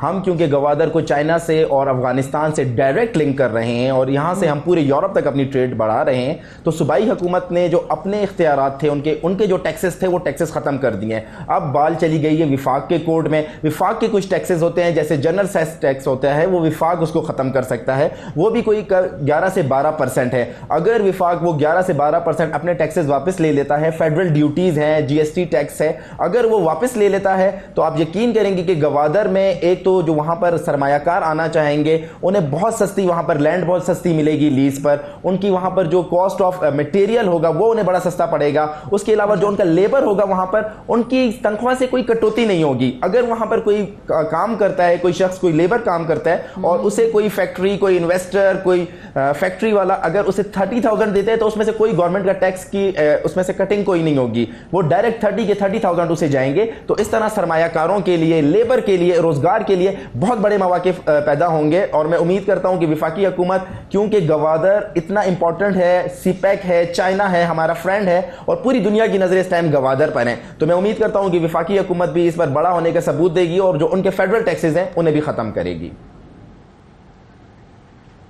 चलें, ये कुछ चीज़ें तो बड़ी अच्छी सुनने में लग रही हैं, अल्लाह करे इम्प्लीमेंट भी इसी तरह से हो जाए। ये बताइए कि जब किसी इलाके को टैक्स फ्री जोन डिक्लेयर किया जाता है तो उसकी या तो कोई मुद्दत तय की जाती है या फिर वो फॉरएवर होता है, तो आप लोगों का क्या प्लान है? क्या इसमें अगले 5-10 सालों के लिए इस किस्म का कोई प्लान है कि जिसने अगले 10 साल में यहाँ पर फैक्ट्री इंडस्ट्री लगाई उसको ताहयात जो है वो टैक्स फ्री डिक्लेयर कर दिया जाएगा, या हमेशा के लिए फिलहाल ये फैसला हो गया? शिफा देखें, मैं आपको पहले बता रहा हूँ कि हमने गवादर को इंशाल्लाह दुबई से ज़्यादा हमने चार्मिंग, अट्रैक्टिव और दुबई से बड़ा हमने उसे जो है ना एक टूरिस्ट सिटी बनाना है। दुबई से बड़ा हमने इसे एक इन्वेस्टमेंट सिटी बनाना है। हमारी हुकूमत की कोशिश है, अभी जो हमने अनाउंसमेंट की है ये हमने लाइफ टाइम के लिए की है, फॉर एवर के लिए की है कि हमने गवादर को for ever tax free zone declare कर दिया है। लेकिन अगर गवादर कल उठता है, गवादर के अंदर से बिजनेस निकलता है, गवादर एक इंटरनेशनल पॉइंट बनता है, तो देखें फिर जब यहाँ से लोगों को प्रॉफिट मिलना शुरू होगा तो उस प्रॉफिट से गवर्नमेंट का भी शेयर जाता है। ये फ्यूचर की बात है कि हम इसको बाद में इस पर टैक्स जोन फ्री इसका जो है इसका ये स्टेटस ख़त्म करते हैं या नहीं करते। लेकिन अभी क्योंकि हमने गवादर को उठाना है, गवादर में बहुत चार्म है, गवादर बहुत अट्रैक्टिव है, बिजनेस के बहुत मौके हैं, गर्म पानी का समंदर है, अभी हमने इसको फिलहाल टैक्स फ्री जोन कर दिया है। अगर फ्यूचर में ये दुबई से ज़्यादा जाता है, जो इंशाल्लाह मुझे उम्मीद है कि इंशाल्लाह ये गवादर दुबई से ज़्यादा ऊपर जाएगा, तो फिर उसके बाद इसके ऊपर पॉलिसी बनेगी। लेकिन अभी फिलहाल इन्वेस्टर के लिए बहुत बड़ी अपॉर्चुनिटी, इन्वेस्टर्स के लिए बहुत बड़ा मौका है कि वो आए गवादर में इन्वेस्ट करें और गवादर की सहूलियात से मुस्तफीद हों। बिल्कुल ठीक है। अच्छा, अब ये बात तो बिल्कुल सही है कि दुबई जो है उससे ज़्यादा पोटेंशियल मौजूद है, लेकिन दुबई में जिस तरीके का काम किया गया है और जो फैसिलिटीज़ वहाँ पर लोगों को मुहैया की गई, जिस तरीके की रैपिड डेवलपमेंट हुई और जिस तरीके से, क्योंकि वहाँ पर कानून की इम्प्लीमेंटेशन और बादशाहत की वजह से बहुत सारे काम आसान हो जाते हैं, तो इन चीज़ों को हमें मद्देनजर रखना होगा कि कैसे जो है वो स्पीडी डेवलपमेंट वहाँ पर हो सके और लोगों को हैसल ना हो। अच्छा, मैं बाबर साहब एक और चीज़ पूछना चाहूँगा आपसे कि अब ये जो बलूचिस्तान गवर्नमेंट की और वफाकी हुकूमत की जो नाराज़गी चल रही है, इसकी वजह क्या है और क्या किया जा रहा है इस नाराजगी को खत्म करने के लिए दोनों तरफ से? देखें, कल एक नेशनल इकनॉमिक काउंसिल का इजलास था। वज़ीर आला बलूचिस्तान मीर अब्दुल कुद्दूस बिज़िंजो ने उस इजलास का बाइकआउट किया है। उनका इस इजलास का बाइकआउट करने का मकसद उनका कोई ज़ाती मफाद नहीं है। हमारा विफाक से गिला है, विफाक बड़ा भाई है, बलूचिस्तान पाकिस्तान का सबसे बड़ा सूबा है। हमें गुज़िश्ता चंद सालों से विफाकी स्कीमात में, विफाकी PSDP में और विफाक की जानिब से किए गए वादों से नज़रअंदाज किया जा रहा है। कल जैसा कि आपको पता है, मेरे नाजरीन को पता है कि गुज़िश्ता साल बलूचिस्तान में बलूचिस्तान की तारीख का बदतरीन सैलाब आया। वज़ीर आज़म पाकिस्तान बलूचिस्तान आए। मियाँ मोहम्मद शहबाज शरीफ ने ऐलान किया कि मैं बलूचिस्तान में सैलाब मुतासरीन की रिहेबिलिटेशन के लिए, रेस्क्यू के लिए 10 अरब रुपए देने का ऐलान करता हूँ। लेकिन आज दिन तक हुकूमत बलूचिस्तान को विफाक से 1 रुपया नहीं मिला है। हमारा NFC का प्रॉपर शेयर हमें नहीं मिल रहा। हमारे PPL की पेमेंट्स रुकी हुई हैं। हमारे पास इतना बड़ा प्रोजेक्ट आया है रेकॉर्डिक, उस हवाले से विफाक हमें नज़रअंदाज कर रहा है। बलूचिस्तान के लोग विफाक की तरफ नजरें लगाए हुए बैठे हुए हैं। हमारे सूबे की माशी हालात बहुत ख़राब है। अगर विफाक हमें सपोर्ट नहीं करेगा तो देखिए हम बाइकआउट करेंगे, हम नाराज़गी का इजहार करेंगे। हम जमहूरियत पसंद लोग हैं। वज़ीर आला बलूचिस्तान मीर अब्दुल कुद्दूस बिज़िंजो ने इस हवाले से अपना पॉलिसी बयान दिया था और उनका सिर्फ यही गिला है कि विफाक हमें नज़रअंदाज नहीं करे, हमारे लोगों को ऑन करे। बलूचिस्तान एरिया वाइज सबसे बड़ा सूबा है। हमारे लोगों की जो है ना ऑनरशिप ले। हमें जो आपने वादे किए हैं हमसे, हम आपसे कोई नाजायज़ चीज़ नहीं मांग रहे। जो हमारा विफाक में हिस्सा बनता है, PPL का हिस्सा बनता है, NFC का हिस्सा बनता है, रेकॉर्डिक का शेयर बनता है, और हमसे जो आपने वादे किए वो वादे पूरे करें। बिल्कुल ठीक है जी, बहुत शुक्रिया अदा करेंगे। बाबर यूसुफ सईद साहब हमारे साथ मौजूद थे, तर्जुमान वज़ीर आला बलूचिस्तान। बड़ी अहम बात है, जो वादे किए गए हैं उन्हें पूरा होना चाहिए और बलूचिस्तान में जो खासतौर पर गवादर है उसके पोटेंशियल पर बहुत ज़्यादा काम करने की ज़रूरत है। ये चीज़ पूरे पाकिस्तान को बदल सकती है अगर उसके ऊपर सीरियसली काम किया जाए। वक्फा लेते हैं नाज़रीन, वक्फे के बाद दोबारा हाजिर हैं। सुबह सवेरे पाकिस्तान, सुबह सवेरे पाकिस्तान, सुबह सवेरे पाकिस्तान।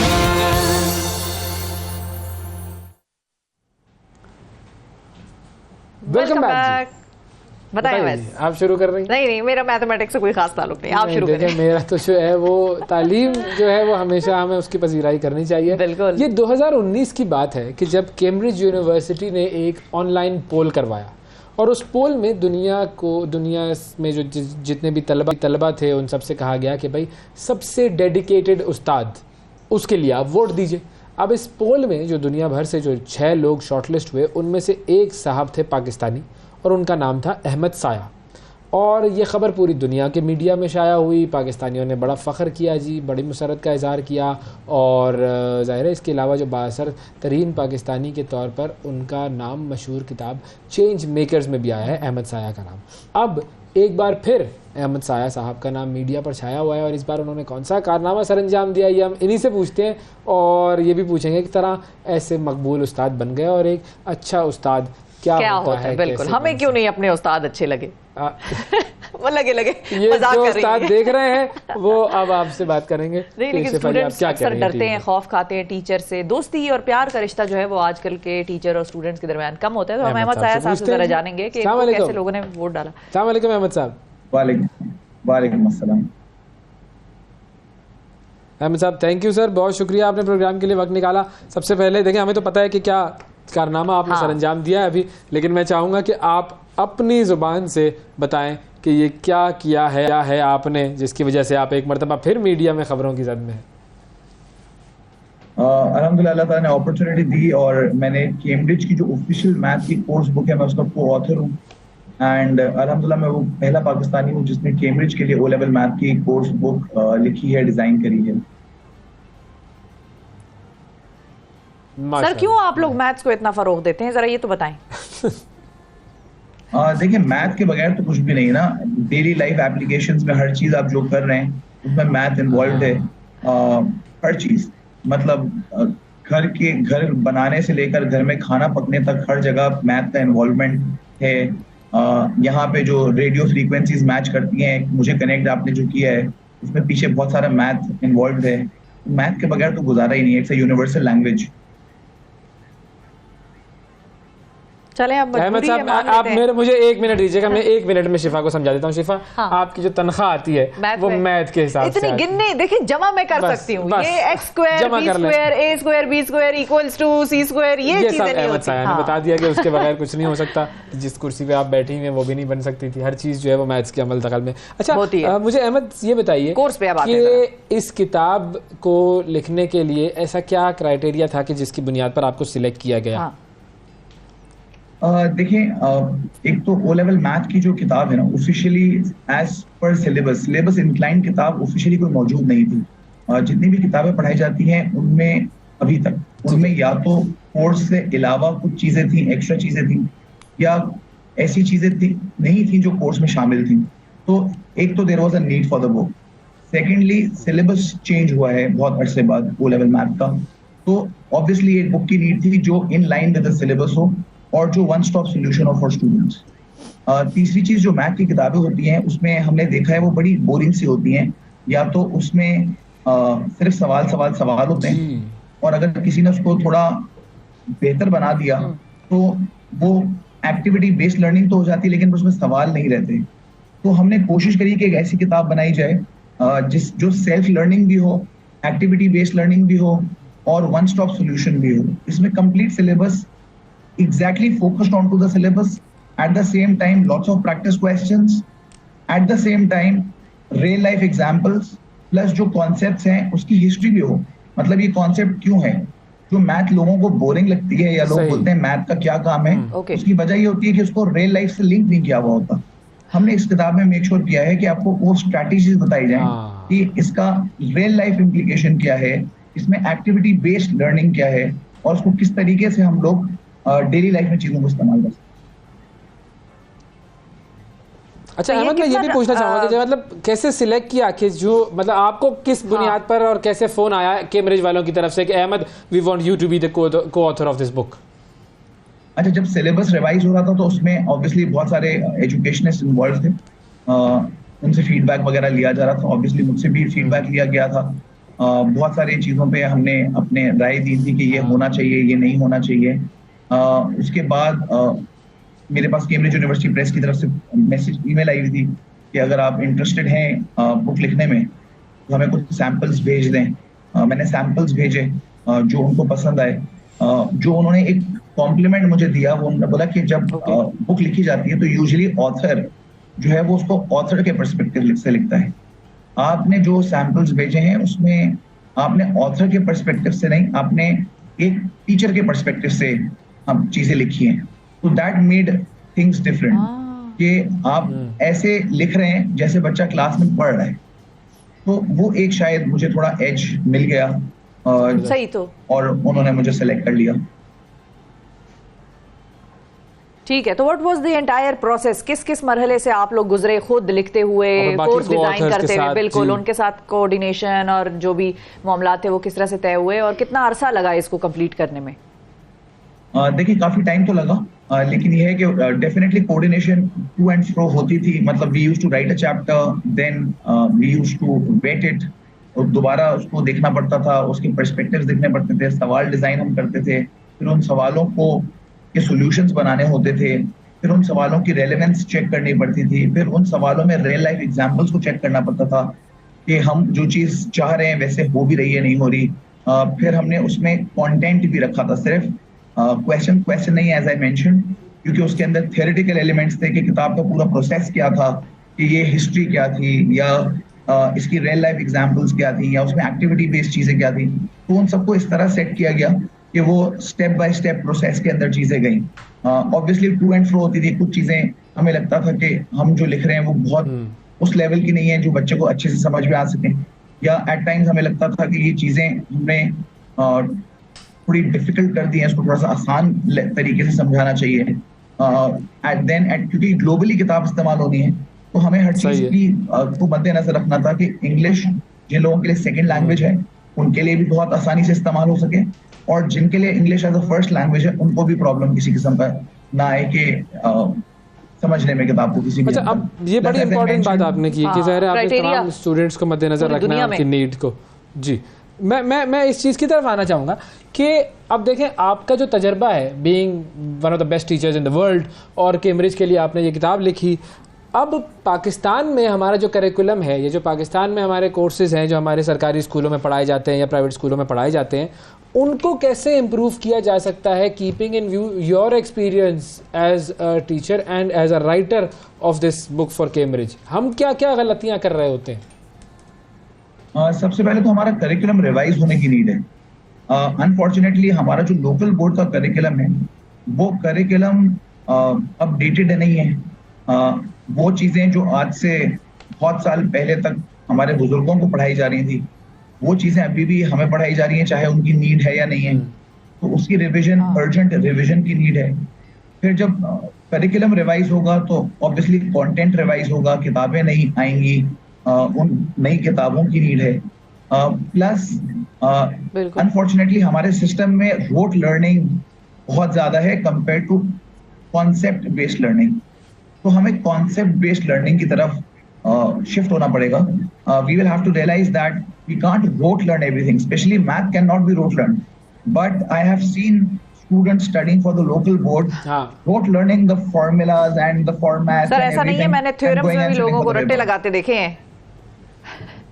वही मैं बोल रहा हूँ। तो वो इस तरह पूरी थ्योरम याद करके चले जाते हैं और पेपर पास कर लेते हैं। हम सब रोट लर्निंग, बिल्कुल, मतलब नहीं पता, हाँ, कॉन्सेप्ट नहीं होता। अच्छा, अब फॉर इंस्टेंस अगर हम ये करें, पाकिस्तान की हुकूमत आज ये फैसला करती है कि जी ये कैम्ब्रिज की किताब थी, ये हमने उठाई और इसको हम अपने स्कूलों में इम्प्लीमेंट कर देंगे, या इसका एक छोटा सा जो यूँ कह लीजिए कि एक चेंज्ड वर्जन जो है वो हम अपने लिए बनाकर और इम्प्लीमेंट कर लेंगे, क्या वो प्रोसेस आसानी से हो सकता है? देखिए, डूएबल तो हर चीज़ होती है।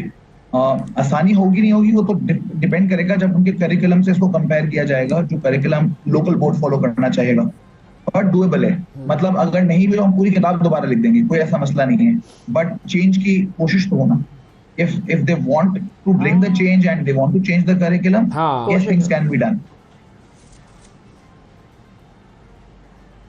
अच्छा, अब ये कितना आपको लगता है कि वायबल एक सोल्यूशन था? क्योंकि 18th अमेंडमेंट के बाद जो तालीम है वो सूबाई सब्जेक्ट बन गई और दुनिया में आपने अब कैम्ब्रिज की किताब लिखी है, ये दुनिया में पढ़ाई जाएगी। हमारा हर सूबा अलग अलग चल रहा है, हर स्कूल अलग है, हर एक का करिकुलम अपना है। तो ये यूनिफाइड अप्रोच होनी कितनी जरूरी थी, या ये कोई खास मैटर नहीं करती?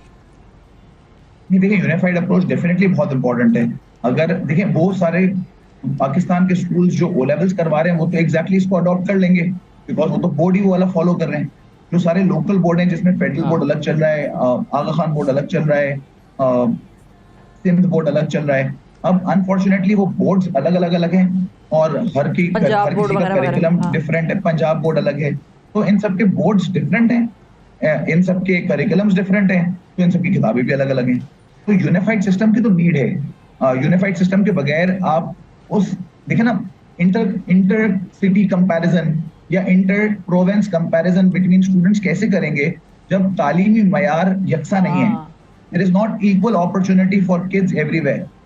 तो जब तक एक प्रोसेस क्लीन नहीं होगा, जब तक एक आपके पास सिस्टम बिल्कुल एग्जैक्टली सेम नहीं होगा for everyone, you can't expect people to produce the same results or to be compared with each other. You can't compare a student from doing a federal board exam with a student doing a provincial board exam. दोनों के level में फर्क है, दोनों के तालीमी मयार में फर्क है, दोनों के कंटेंट में फर्क है, दोनों के कैलिबर में फर्क है। और वो फर्क क्यों है? क्योंकि हमने तफरीक रखी हुई है।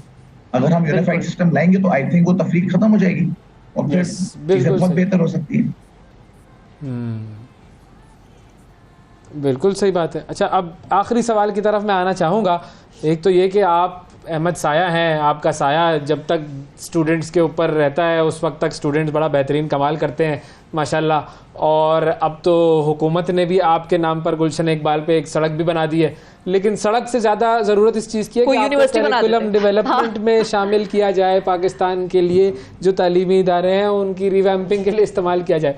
अच्छा, मुझे ये बताएं कि एक अच्छे टीचर में ऐसी क्या खुसूसियत होनी चाहिए कि जिससे वो जो स्टूडेंट है उसके सारे बैरियर्स खत्म हो जाएं? वो तो चले ठीक है, दिल करे भाई उसकी क्लास में बैठे। हाँ, उसकी क्लास में बैठने का दिल चाहे और वो उससे रिलेशनशिप एक स्ट्रॉन्ग रिलेशनशिप हो, वो क्या क्वालिटीज होनी चाहिए? देखिए, टीचर को रोल मॉडल होना चाहिए सबसे पहले, वो इंस्पायरिंग होना चाहिए, उसको उसकी कॉल ऑफ फेल में तजाद नहीं होना चाहिए। ये मैं हमेशा बोलता हूँ कि unfortunately there is a difference between teachers by chance and teachers by choice. Majority लोग जो टीचिंग करते हैं वो टीचिंग इसलिए नहीं करते कि वो टीचर बनना चाहते थे, वो टीचिंग इसलिए नहीं करते कि वो इसको अंबिया का प्रोफेशन समझते हैं या अंबिया का काम समझते हैं, वो इसलिए टीचिंग नहीं करते because they are passionate about teaching. Unfortunately majority of the teachers are those who became teachers because they had no other best alternative. जिनको कोई और काम नहीं मिला, कोई और जॉब नहीं मिली, वो बन गए टीचर्स। तो जब तक टीचर्स खुद क्वालिफाइड टू बी टीचर्स नहीं होंगे, वेल एजुकेटेड नहीं होंगे, और इसलिए टीचर्स नहीं होंगे क्योंकि वो टीचर्स बनना चाहते हैं, वो इंस्पायर करना चाहते हैं, वो चेंज एजेंट्स बनना चाहते हैं, वो रोल मॉडल्स बनना चाहते हैं, जब तक टीचर्स ऐसे नहीं होंगे तब तक ऑब्वियसली स्टूडेंट टीचर रिलेशनशिप भी डेवलप नहीं होगा, तब तक स्टूडेंट्स टीचर्स को अपना आइडियल भी नहीं मानेंगे। वो टीचर जो आएगा अपनी क्लास लेगा और जान छुड़ाएगा, और वो टीचर जो टीचर फॉर क्लास नहीं टीचर फॉर लाइफ होगा, उसमें फर्क होगा। एक वो टीचर होता है जिसकी क्लास एंड होती है तो उसका काम खत्म, और एक वो टीचर होता है फॉर लाइफ बनना चाहिए। बिल्कुल, वेरी इंपॉर्टेंट। क्लास खत्म होने पे क्लास खत्म नहीं होती है, टीचिंग तो भी आपका उसके साथ ताल्लुक रहता है, वो तो हमेशा के लिए होता है, वो थैंक यू अहमद साहब। इंस्पायर कर जाता है। टोटली एग्री विथ यू, बिल्कुल इंस्पायर करने वाला होना चाहिए टीचर्स को। बहुत शुक्रिया अहमद साया साहब, आपने हमें बड़ा इंस्पायर, और हमारी दुआ ये है कि आप इसी तरीके से पाकिस्तान में तलबा को इंस्पायर करते रहें। वक्फा लेते हैं नाजरीन, वक्फे के बाद एक और बड़ी ख़ास पर्सनालिटी से आपकी मुलाकात करानी है, हमारे साथ रहिएगा। सुबह सवेरे पाकिस्तान, सुबह सवेरे पाकिस्तान, सुबह सवेरे पाकिस्तान।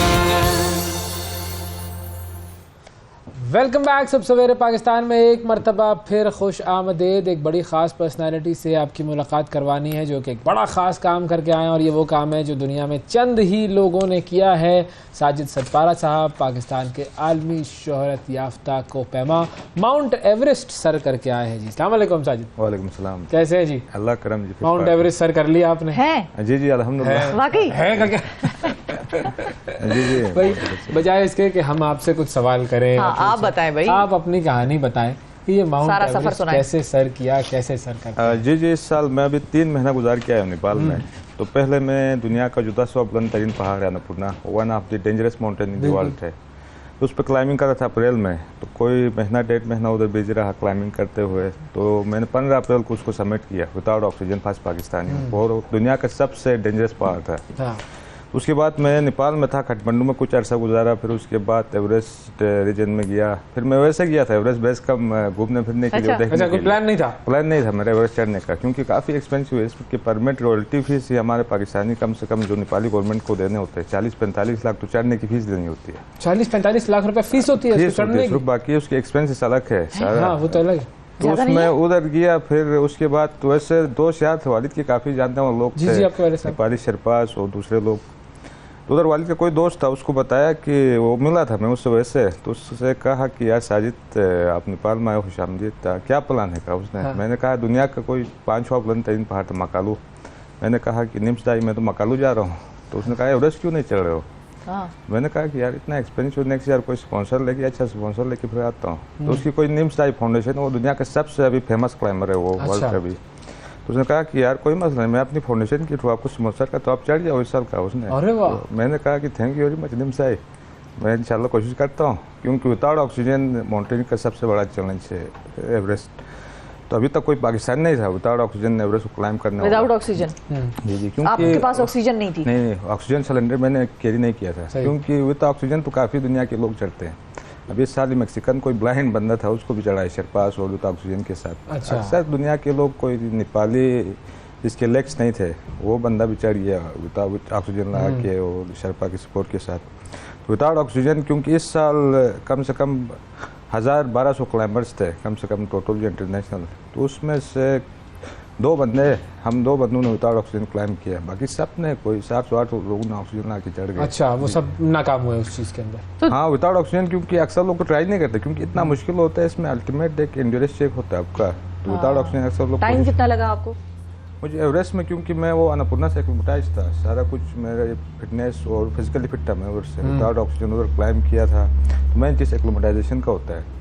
तो फिर मैंने काठमांडू में कोई 10 दिन रेस्ट किया एक बेहतरीन एनर्जी रिकवर करने के लिए, फिर डायरेक्ट बेस कैंप गया, मैं हाल ही में गया था बेस कैंप भी। अच्छा। तो उधर जाके डायरेक्ट मैंने समिट कुछ किया 1 गो में, तो कुछ 4 दिनों में मैं ऊपर टॉप तक पहुंच गया। 4 दिन में? 4 दिन, क्योंकि कैम वाइज होता है। जिस तरह आप बता रहे हैं ना, मुझे बड़ा आसान लग रहा है ये। नहीं भाई, किधर से आसान होता है? 4 दिन में कर लिया, पहले मैंने ये पहाड़ किया, फिर 10 दिन रेस्ट किया, फिर अगले पे चढ़ गया। क्योंकि हमारा तो काम आइसक्रीम लेकर आ रहे हैं, वो पगडंडियों में नहीं चलते। क्योंकि हमारा प्रोफेशन है इसी काम में, तो हम उसी काम में होते हैं, तो हम फिट होते हैं फिजिकली, और सारी हमें एक्सपीरियंस होते, पता होता है कि किससे चढ़ना होता है। K2 वर्सेस माउंट एवरेस्ट, दोनों का फर्क बताएं जरा। एक कोपेमा को क्या नजर आ रहा होता है जब वो नीचे खड़ा है? K2 और क्योंकि एवरेस्ट वर्ल्ड हाईएस्ट सबसे दुनिया का सबसे बड़ा पहाड़ है, इसकी एलिवेशन हाई है, हाइट में ज़्यादा है 200 मीटर, और लेकिन दुनिया का सबसे खूबसूरत पहाड़ हमने लोगों से कहते भी सुना है, हम खुद भी देखा है, मैंने काफ़ी 4 दफ़ा मैंने अटेम्प्ट किया K2। दुनिया का सबसे खूबसूरत पहाड़ हम तो मानते हैं माउंट एवरेस्ट K2 ही है, क्योंकि उसका ट्रायंगुलर शेप बड़ा यूनिक है, लेकिन K2 बड़ा है स्टीफ है, इसकी मोस्टली स्टीफनेस है। लेकिन एवरेस्ट अगर आप विदाउट ऑक्सीजन क्लाइम करते हैं, क्योंकि 200 मीटर ज़्यादा है, क्योंकि 8000 मीटर से ऊपर 1 मीटर भी बड़ा वो मायने रखता है, तो एवरेस्ट वर्ल्ड हाईएस्ट है। लेकिन K2 काफ़ी रिस्की है टेक्निकल पॉइंट पे, और दूसरी जो स्टीफनेस और वेदर, क्योंकि वेदर भी चेंज है, उधर हिमालय में है एवरेस्ट और कराक्रम में K2 है, तो वेदर चेंज काफ़ी है। K2 थोड़ा मुश्किल है, लेकिन एवरेस्ट अगर विदाउट ऑक्सीजन क्लाइम करते हैं तो एवरेस्ट भी काफ़ी चैलेंजिंग है। अच्छा, अब ये विदाउट ऑक्सीजन ये कितना रिस्की है, कितना जान का खतरा होता है, और ज़रूरत क्या होती है भाई कि विदाउट जो है वो ऑक्सीजन कर यार भाई, क्यों अपनी जान को खतरे ये में है डालते कि अगर आप विदाउट ऑक्सीजन क्लाइम करते हैं तो आपको लगता है कि आपने कुछ किया है, फील होती है आपकी पर्सनल एक फीलिंग होती है कि यार आपने कोई अचीवमेंट की है।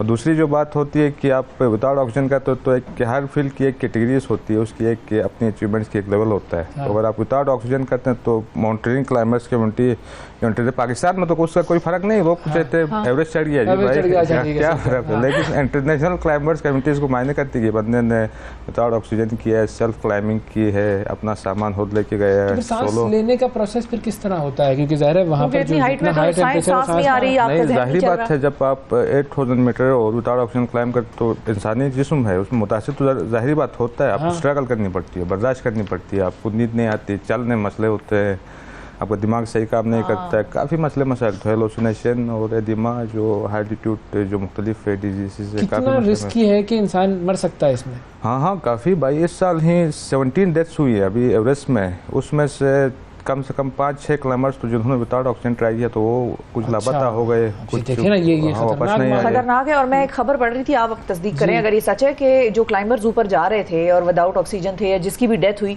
तो वो जाहिर है जिस जगह पर जिस पॉइंट पर डेथ हुई थी वो पड़े थे, तो लोगों ने उनको मार्क बनाया हुआ था कि मतलब ये yellow boot, mister yellow boot है, तो इधर तक आकर हमने ये कैंप लगाना है, अच्छा आगे रेड बूट है, तो ये लोग बॉडीज पड़ी हुई वहाँ पर ऐसा नजर आता है। इतना वो लोग कुछ वो हवरू में कुछ और भी कहते हो, इतनी तो बॉडीज नहीं है, कुछ एक तो बॉडीज है क्योंकि हेल्दी स्टेप उसमें, क्योंकि वो बंदे उधर मर गए बेचारे उधर, क्योंकि काफी अरसे रहती जम जाती है बॉडीज भी, तो उधर ही पड़ी रहती है। तो हेल्दी स्टेप में एक बॉडी से अभी भी पड़ी है, कई सालों से वो 20-25 सालों से पड़ी हुई है, तो लोग उधर से ऊपर जाते हैं तो वो नजर आती है, नजर आती है। हाँ ये साहब आए थे कभी और अब यहीं पर है, वापस नहीं हो गए, अक्सर लोग मार्क बन गए वो एक तरह से, बिल्कुल काफी मसले मसाइल होते हैं। तो ये जो आपका टूर था इसमें कहीं कोई ऐसा पॉइंट आया कि जिस पे आपको बहुत ज़्यादा खतरा हुआ हो और बहुत लगा हो कि ये बड़ा? जी अभी एवरेस्ट में ही जब मैं समिट करके, क्योंकि मेन चीज़ वापसी पे आप सारा जो एनर्जी ड्रेन होता है तो थके हारे होते हैं। जब हम नीचे आ रहे थे तो क्योंकि विदाउट ऑक्सीजन काफ़ी वो बंदा थक हार के वो नीचे आ रहे थे, तो बर्फ़ भी थी, थोड़ी विंड भी चली, बर्फ़ भी, तो मेन मसला ये होता है कि आप ज़्यादा थक जाए तो नींद आती है बंदे को, नीचे आते वक्त बंदा वो एक उसमें लापरवाही सो जाता है। फिर मुझे, क्योंकि हम तो एक्सपीरियंस 2-3-4 दफ़ा रियलाइज़ हो गया कि यार बंदा मैं सो रहा हूँ, मुझे जाना होगा नीचे, तो अगर आप ज़्यादा सो जाएं उधर पड़े रहें तो आप वेदर ख़राब होता है, फिर टाइम और हो जाता है। तो कोई उधर मसला हो गया। और इसमें आपने ये अकेले किया था या आपके साथ? जी अकेले, मैंने सोलो क्लाइंबिंग, क्योंकि मेन जो इसमें शेरपा स्पोर्ट आप या विद ऑक्सीजन चढ़ते तो उसका एक अलग लेवल होता है। अब पर्सनल जो solo hybrid style of climbing होती है उसमें आप बंदा एक अपनी मदद आप चढ़ता है, तो इसकी वैल्यू ज़्यादा माउंटेनिंग कम्युनिटी में। अच्छा। मैंने सेल्फ क्लाइंबिंग की थी। क्या बात है। और ये जो सारी आपकी जो जर्नी है जिससे सीखा, उसमें आपके वालिद साहब का असल किरदार? मेन चीज़ तो वालिद से, क्योंकि सारी जो मैंने बेसिक ट्रेनिंग, सारी जो बातें गाइड माउंटेनिंग के बारे में जो मैंने बेसिक अपनी जो ट्रेनिंग वालिद से ली है, तो सारा कुछ वालिद, क्योंकि एक मोटिवेशनल है काफ़ी, मैंने अपने 2-3 मिशन वालिद के साथ ही किए। तो वालिद का भी एक ख्वाब था, क्योंकि एवरेस्ट विदाउट ऑक्सीजन, बाकी दुनिया के सारे पहाड़ चढ़े थे वालिद ने, तो विदाउट ऑक्सीजन एवरेस्ट एक ख्वाब था, समझ नहीं किया था वालिद ने। तो हमारा एक फैमिली का एक ख्वाब था सतपारा क्लाइंबर्स कम्युनिटी के लिए, क्लाइंबर्स कम्युनिटी ऑफ पाकिस्तान के लिए, विदाउट ऑक्सीजन एवरेस्ट एक बड़ी अचीवमेंट है, एवरेस्ट दुनिया के टॉप में तो उन्हीं को डेडिकेट की जाएगी ये। मैंने अपने वालिद का जो स्पेशली किसी और माउंटेन पे मैंने अपने वालिद की तस्वीर लेके नहीं किया था, मैंने इस पे लेके गए थे? जी वालिद के 2 विंटर एक्सीडेंट के बाद मैंने कोई 4-5 पहाड़ समिट किए थे। मैं चाह रहा था कि दुनिया के टॉप में ही वालिद की तस्वीर को ले रहा हूँ, तो इस वालिद के। क्या बात है, बिल्कुल जबरदस्त। वो ऐसी पर्सनालिटी थी, एक जिंदा दिल पर्सनालिटी। और उनकी वीडियोस भी जब हम देखते हैं इंटरनेट पर तो किस तरीके से वो नज़र आते हैं हमें कि वाकई वो सब में हंस रहे हैं, बोल रहे हैं, तो उनको हम ज़रूर याद करते हैं। और वाकई अली सतपारा साहब, जब आप ऊपर से ये सारा सिलसिला देख रहे हैं इनकी कामयाबियों को, ये सारा क्रेडिट जो है वो आप ही को जाता है। बिल्कुल। और एक बड़ी स्ट्रॉन्ग कम्युनिटी माउंटेनियरिंग की और क्लाइंबर्स की डेवलप कर गई, जाना ही अली सतपारा साहब की बात की वजह से। अभी पाकिस्तानी हिस्ट्री में मरहूम वालिद जैसे क्लाइंबर अभी तक, क्योंकि मैं होता एक प्रोफेशनल क्लाइंबर हूँ, मैं जानता हूँ सारी कुछ, उस तरह का कोई क्लाइंबर हिस्ट्री में आया है?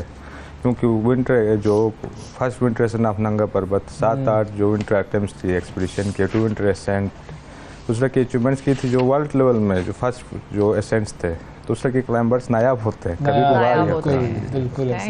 थैंक यू साजिद, बहुत शुक्रिया, आपने वक्त निकाला प्रोग्राम के लिए। इससे आगे क्या करेंगे, मैं तो ये पूछने वाला था कि अब कहाँ जाएंगे, कहाँ चढ़ेंगे? अब तो सबसे ऊपर चढ़ेंगे। नहीं, अभी इंशाल्लाह मैं जा रहा हूँ 10-12 जून को नंगा पर्वत जा रहा हूँ, 9 हाईएस्ट माउंटेन हमारे पाकिस्तान में। उसके बाद हम केटू क्लीन अप कैंपेन कर रहे हैं ये जुलाई में, क्योंकि केटू में अक्सर लोग चाहते तो हम काफ़ी चीज़ें लेके जाते हैं ऊपर, ये टेंट्स, रस्सियाँ, जो ऑक्सीजन सिलेंडर्स, तो अक्सर क्योंकि वो उधर छूट जाते हैं, लेकिन वापस लेके जा नहीं सकते, तो काफ़ी गंदा हो चुका है केटू। तो इंशाल्लाह इस साल हम केटू क्लीन अप कैंपेन कर रहे हैं और उसकी मुकम्मल है, उसको लेके जाना है, उसको आप सामान लेके जाएं तो उसको भी साथ ले जाएं, इनको ले जाएं साथ, इनको बड़ा है, छोड़ के आइएगा वहाँ पर। Most welcome. जी भी में आ जाए आप लोग उधर पहाड़ों में, आप इधर रहे, आप आ जाइएगा। नहीं, हम केटू क्लीन अप करने के लिए हम भी बिल्कुल साथ शामिल हो जाएंगे अगर मौका मिला। बहुत शुक्रिया अदा करेंगे। साजिद सतपारा नाजरीन हमारे साथ मौजूद थे, अली सतपारा के साहिबजादे, और अपने वालिद की तरह ही कारनामे जो हैं वो सरअंजाम दे रहे हैं। एक वक्फे की तरफ बढ़ते हैं, वक्फे के बाद कुछ बात करेंगे वर्ल्ड ब्रेन ट्यूमर डे की। Stay with us. सुबह सवेरे पाकिस्तान, सुबह सवेरे पाकिस्तान, सुबह सवेरे पाकिस्तान। वेलकम बैक जी। आज दुनिया भर में वर्ल्ड ब्रेन ट्यूमर डे मनाया जा रहा है और इसको मनाने का मकसद ये है कि इसके बारे में, इस मर्ज़ के बारे में अवेयरनेस क्रिएट की जाए, लोगों को कैसे पता चले कि उनमें ब्रेन ट्यूमर का ख़तरा पाया जाता है या उनकी बॉडी में ब्रेन ट्यूमर मौजूद है, कितने प्रेवलेंट हैं ये हमारे ख़ित्ते में और दुनिया भर में, और कितनी अमवात इससे हो जाती हैं और इलाज इसका क्या है, इस पर हम बात करेंगे। हमारे साथ मौजूद हैं जी डॉक्टर अकबर अली खान साहब, जो कि माहिर नफ्सियात खैर करें, माहिर अमराज है, दिमाग की रसोली, to be specific, brain surgeon. मुश्किल चीजें को मुश्किल नहीं, आप लोग आसान करना चाह रहे थे। ठीक है, वो मैं किधर और बैठा तो लिखा तो उर्दू प्लीज, बातें नहीं चेंज हो सकती। बिल्कुल। दिमागी माहिर अमराज दिमागी जर्राही का माहिर। अच्छा, ये भी हो सकता है बिल्कुल। लेकिन जितना सीरियस आपका टॉपिक है उसको हमने उतना लाइटर वे में लाइटर तो रखना चाहिए कि हाँ लोगों को समझ में आए कि ब्रेन ट्यूमर है क्या और किस हद तक प्रेवलेंट है ये हमारी लाइफ में, दुनिया में। तो हाँ, जो हमारे जो जिसे हम कहते हैं, ये स्टडी करके आप देखेंगे यार हमारे कितने अवाम है, अगर फॉर एग्जांपल 1 लाख अवाम है तो उसमें से 10 से 15 लोगों को ब्रेन ट्यूमर होता है। ठीक है, तो आप फिर मल्टीप्लाई करें, हमारी को तो 22-23 करोड़ आबादी है और हर 1 लाख पे 10 से 15 ट्यूमर है, तो इतना कॉमन बीमारी है। लेकिन इसका जो मेन चीज़ है, ये तो अवेयरनेस का दिन है, इसमें तो प्यारी प्यारी बातें करते हैं। ठीक है, तो उसमें ये है कि जो मेन चीज़ें होती हैं, इलामात जो इस दिमाग की रसोली की होती है वो ये होती हैं कि यार आपको मिर्गी का दौरा आ गया, ठीक है। अगर आपको मिर्गी का दौरा आता है तो आवाम के लिए ये ज़रूरी है, अगर खैर है हमारे भाई जो बैठे हैं डॉक्टर वो उनके लिए भी ये ज़रूरी है कि अगर आपको क्या कहते हैं मिर्गी का दौरा आ गया, वो पहले कभी नहीं हुआ, 25 साल की उम्र में मिर्गी का दौरा क्यों आया भाई? तो आप सिर्फ दवाई ना दें उसको, उसका MRI ज़रूरी है, CT स्कैन भी नहीं, MRI ब्रेन होना ज़रूरी है, ठीक है। जान है तो जहान है। इसी के अलावा और इलामात यही है कि देखें हम बाज़ सर दर्द होता है, आप जाते हैं वो मुझे माइग्रेन है, वो माइग्रेन डायग्नोज हो कि वो 6 महीने माइग्रेन चल रहा होता है। अगर आपका दर्द ठीक नहीं हो रहा है, ठीक है, दवाइयों के साथ, और आपको ज़्यादा वेट नहीं करना चाहिए, ठीक है, फ़ौरन MRI कराना चाहिए, क्योंकि MRI ऐसी मतलब एक शनाख्त की चीज़ है जिससे कोई नुकसान नहीं है, ठीक है, अनलेस कि आप प्रेग्नेंट हो, उसके अलावा कोई नुकसान नहीं है, ठीक है। नहीं तो वो जो आधे सर का दर्द होता है लोगों का, ट्राइजेमिनल जिसको, वो अलग चीज़ है, देखें वो तो अलग चीज़ है, वो भी MRI पे पता चल जाता है कि यार आपके MRI पे बाकी चीज़ें साफ़ आई हैं, ठीक है। तो अब ये वो दिखा भी रहे CT स्कैन, जैसे वो पूरी रसोली लेफ्ट साइड पे जो काला नज़र आ रहा है ये CT स्कैन है जो मैंने पूरी रसोली निकाली है। तो रसोली निकालने तक तो अभी आते हैं थोड़ी देर में, वो तो चल रहा है, लेकिन अलामात ये है कि एक ये हो गया, दूसरे सर दर्द वेरी कॉमन है, तीसरा कोई भी आसाबी कमज़ोरी या आसाबी अलामत आ जाए, जैसे कि आपका हाथ एकदम नहीं काम कर रहा, या हाथ में कमज़ोरी आ रही है एकदम, क्यों आ रही है भाई? आपका पैर कमज़ोर हो रहा है, ठीक है, क्यों आ रहा है? आपको नज़र नहीं आ रहा, आप किसी दरवाजे से टक्कर मार रहे हैं, आपकी नज़र कमज़ोर हो रही है, ये कोई भी असाबी अलामत अगर शक भी पड़ जाए कि आने वाली है तो आपको फ़ौरन से पहले MRI ब्रेन कराना चाहिए, ठीक है। इसके अलावा देखें फिर जो लेट स्टेजेस में आते हैं उसमें तो फिर सर दर्द इतना ज़्यादा हो जाता है, दिमाग में प्रेशर इतना ज़्यादा हो जाता है कि आदमी को उल्टियाँ आ रही होती हैं, वो रुक नहीं रही होती हैं, नज़र चली जाती है, वो फिर इमरजेंसी की सूरत में ट्यूमर्स आते हैं। लेकिन ब्रेन ट्यूमर डे को मनाने का मकसद ही है कि आप ये इलामात जो हैं ये पहले से ही उनकी डिटेक्ट कर लें, जल्दी पकड़ लें उसको, क्योंकि जितना जल्दी पकड़ते हैं। हाँ, डेडली कितना है? तो ये तो मुख्तलिफ अक़साम है ना, ब्रेन ट्यूमर की जो लिस्ट है वो WHO क्लासिफिकेशन कहते हैं, वो काफ़ी लंबी लिस्ट है, ठीक है। ये नहीं कि बस ये उसमें मेन टाइप्स कौन से हैं? लेकिन मेन तो दो ही है ना, पश्तो में मूंगा वक्तों के मामले खबर नर हो जनाना, एक नर होता है और एक जनाना होता है, मेन एक B9 होता है और एक कैंसरस, बस ये दो डिवीजन भी काफ़ी है कि एक कैंसर है जो कि जानलेवा साबित होगा हर सूरत में, एक B9 है लेकिन वो भी जानलेवा भी तो मैटर करती है ना। नहीं, लोकेशन है, लेकिन एक B9 है वो भी जानलेवा साबित होगा अगर उसका इलाज ना हो। मसला ये दोनों जानलेवा ही है, लेकिन इलाज B9 का अगर आप पूरा निकाल देते हैं तो उसका दोबारा आने का खदशा नहीं है। जो कैंसर है उसकी फिर आगे ट्रीटमेंट होती है जिसमें से आपको कीमोथेरेपी और रेडियोथेरेपी होती है। अब जो मेन चीज़ जो मैं देख रहा हूँ, देखें, जो कि बहुत इस टाइम पे कॉमन चल रही है, क्योंकि मैं तो देखें हर दिन बैठ के मरीज भी देख रहा हूँ, सर्जरीज भी कर रहा हूँ, ठीक है। तो अगर पेशेंट क्या कहते हैं को डायग्नोज हुआ है ब्रेन ट्यूमर, अगर उसको ये मशवरा मिलता है आप जाके वो जी एक मशीन ऐसी पैदा की है कि थे वो बड़ी दूर इलाके, वो जाके तुसी वो लगवा लो शॉ, ये सारी this is not the treatment, ठीक है। ये आपने अपने आप को उल्टा नुकसान पहुंचा दिया। और जो भी आपको ये रिकमेंड कर रहा है कि डायरेक्ट शुआ लगा ले, वो मुख्तलिफ चंद ट्यूमर्स हैं जिनको हम शुआ देते हैं, ठीक है, डायरेक्ट, लेकिन ये इंटरनेशनल गाइडलाइन है, उससे आप डाइवर्ज नहीं कर सकते कि यार आप एक पाइलोसिटिक एस्ट्रोमा, एक मैंने यंग आदमी, उसको मैंने लाने का इरादा था लेकिन लेट हो गया, उस यंग लड़का है, उसको इतनी रसोली थी उसके दिमाग में और उसको क्या कहते हैं किसी ने शुआ दे दी, ठीक है। अच्छा। अब वो B9 ट्यूमर है, अब वो उसको आपने शुआ क्यों दी? ये तो आराम से निकल सकता था ट्यूमर, लेकिन खैर हमारे भाई ये हम चाहते हैं कि ये खाली आवाम नहीं, जो मेरी अपनी बरादरी उसे मैं कहता हूँ मेरी अपनी बरादरी कम्युनिटी भी को ये वो होना चाहिए कि देखें जब हम किसी का इलाज करें, मैं तो बड़ा सिंपल से कहता हूँ अपने पेशेंट्स को कि देखें आपका इलाज मैं वही करूँगा जो अपने बहन भाई माँ बाप जिसका कर रहा हूँ, ठीक है, इससे ज़्यादा मैं आपको कुछ नहीं दे सकता। कॉम्प्लिकेशन मेरे से भी हो सकती है, कॉम्प्लिकेशन हर इंसान से होती है क्योंकि इंसान है ही खता का पुतला, लेकिन अभी कॉम्प्लिकेशन की एक लिमिटेशन होनी चाहिए, ठीक है, कि आप फ़र्ज़ करो अगर आप 100 में से 50 मरीज़ ख़राब हो रहे हैं फिर तो आपको गलती कर रहे हैं, हाँ, लेकिन अगर 100 में से एक को किसी को होता है तो देखें अल्लाह की तरफ से। अब इसके इलाज का सक्सेस रेशो कितना है? देखिए मैं तो आपको यही बता रहा हूँ ना, सक्सेस रेशो डिपेंड करता है आपके कि यार आप कितनी हायर एंड ट्रेंड है आप, ठीक है, और कितनी बारीकी से क्या कर रहे हैं। अगर आप समझ दिए कि ये मेरे अपने बहन भाई है तो आप उससे ज़्यादा और क्या करेंगे। हम तो वजू करके खड़े हो जाते हैं बहुत ख़तरनाक ट्यूमर में, और वो 5 मिनट तो चुप करके बैठे होते हैं यार अल्लाह थोड़ा देर दिमाग फोकस कर ले और फिर जाके आदमी सर्जरी करे। तो जो प्रॉब्लम्स अगर हो जाती हैं बॉडी में, मिसाल के तौर पे बिनाई चली गई है, तो क्या वो ऑपरेशन करके रिमूव करने से वो रिवर्सल हो जाता है उन प्रॉब्लम्स का? हाँ, तो अब बाज़ रसोलियाँ वो हम खैर काफ़ी डिस्कस कर चुके हैं इससे पहले भी। बाज़ रसोलियाँ जो कि ऐसी होती है एकदम उसके अंदर जो ख़ासतौर पर आँखों के पीछे होती हैं वो एकदम फट जाती हैं, कभी कभी फट जाती हैं, बिनाई चली जाती है, ठीक है। मैं नाम नहीं ले सकता, यहीं पर एक देखें मतलब पढ़ा लिखा आदमी में ऑर्थोपीडिक सर्जरी का प्रोफेसर फॉर एग्जांपल एक आदमी हो, उसको मैंने कहा आप सर्जरी करा लें, वो भी बैठ के कहते हैं नहीं यार मैं सर्जरी के बगैर इलाज। होता यह है कि मुझे रात को 1 बजे कॉल आती है कि जी एक पेशेंट इमरजेंसी में आया, उसकी बिनाई चली गई, अब आके सर्जरी। मैं रात को 1 बजे आके उसी की सर्जरी करूँ तो मैं 6 महीने पहले कहा था कि आके करा लो।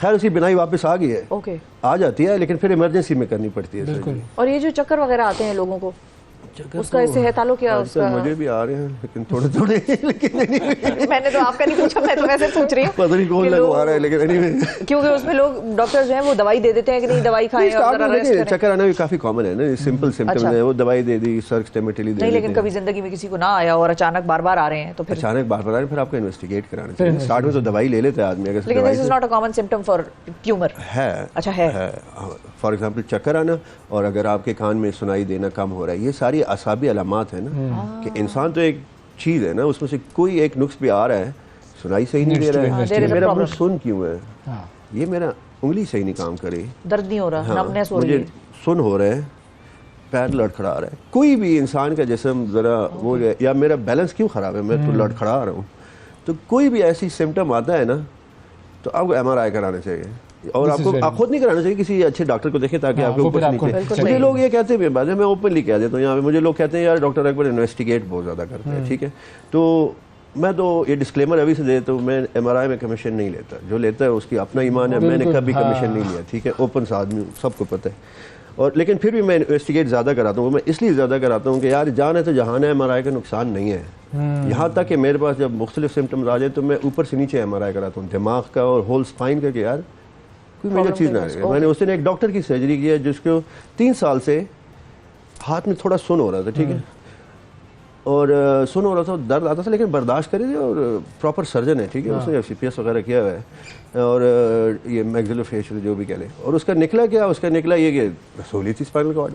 अब ये चीज़ इन्वेस्टिगेशन के बगैर नहीं आ सकती। तो अब आराम से बैठ के 3 साल क्यों बैठे हैं, अगर यही पहले सर्जरी हो जाती तो क्या बात थी। बिल्कुल बहुत शुक्रिया अदा करेंगे डॉक्टर साहब, आपने वाकई लोगों को इन्वेस्टिगेशन की तरफ तवज्जो देनी चाहिए, और कहीं पर भी कोई भी चीज़ ऐसी हो कि जो कि आपके जिस्म में लगे कुछ गड़बड़ हो रही है, गो फॉर डॉक्टर। वक्फा लेते हैं, वक्फे के बाद दोबारा हाजिर होंगे।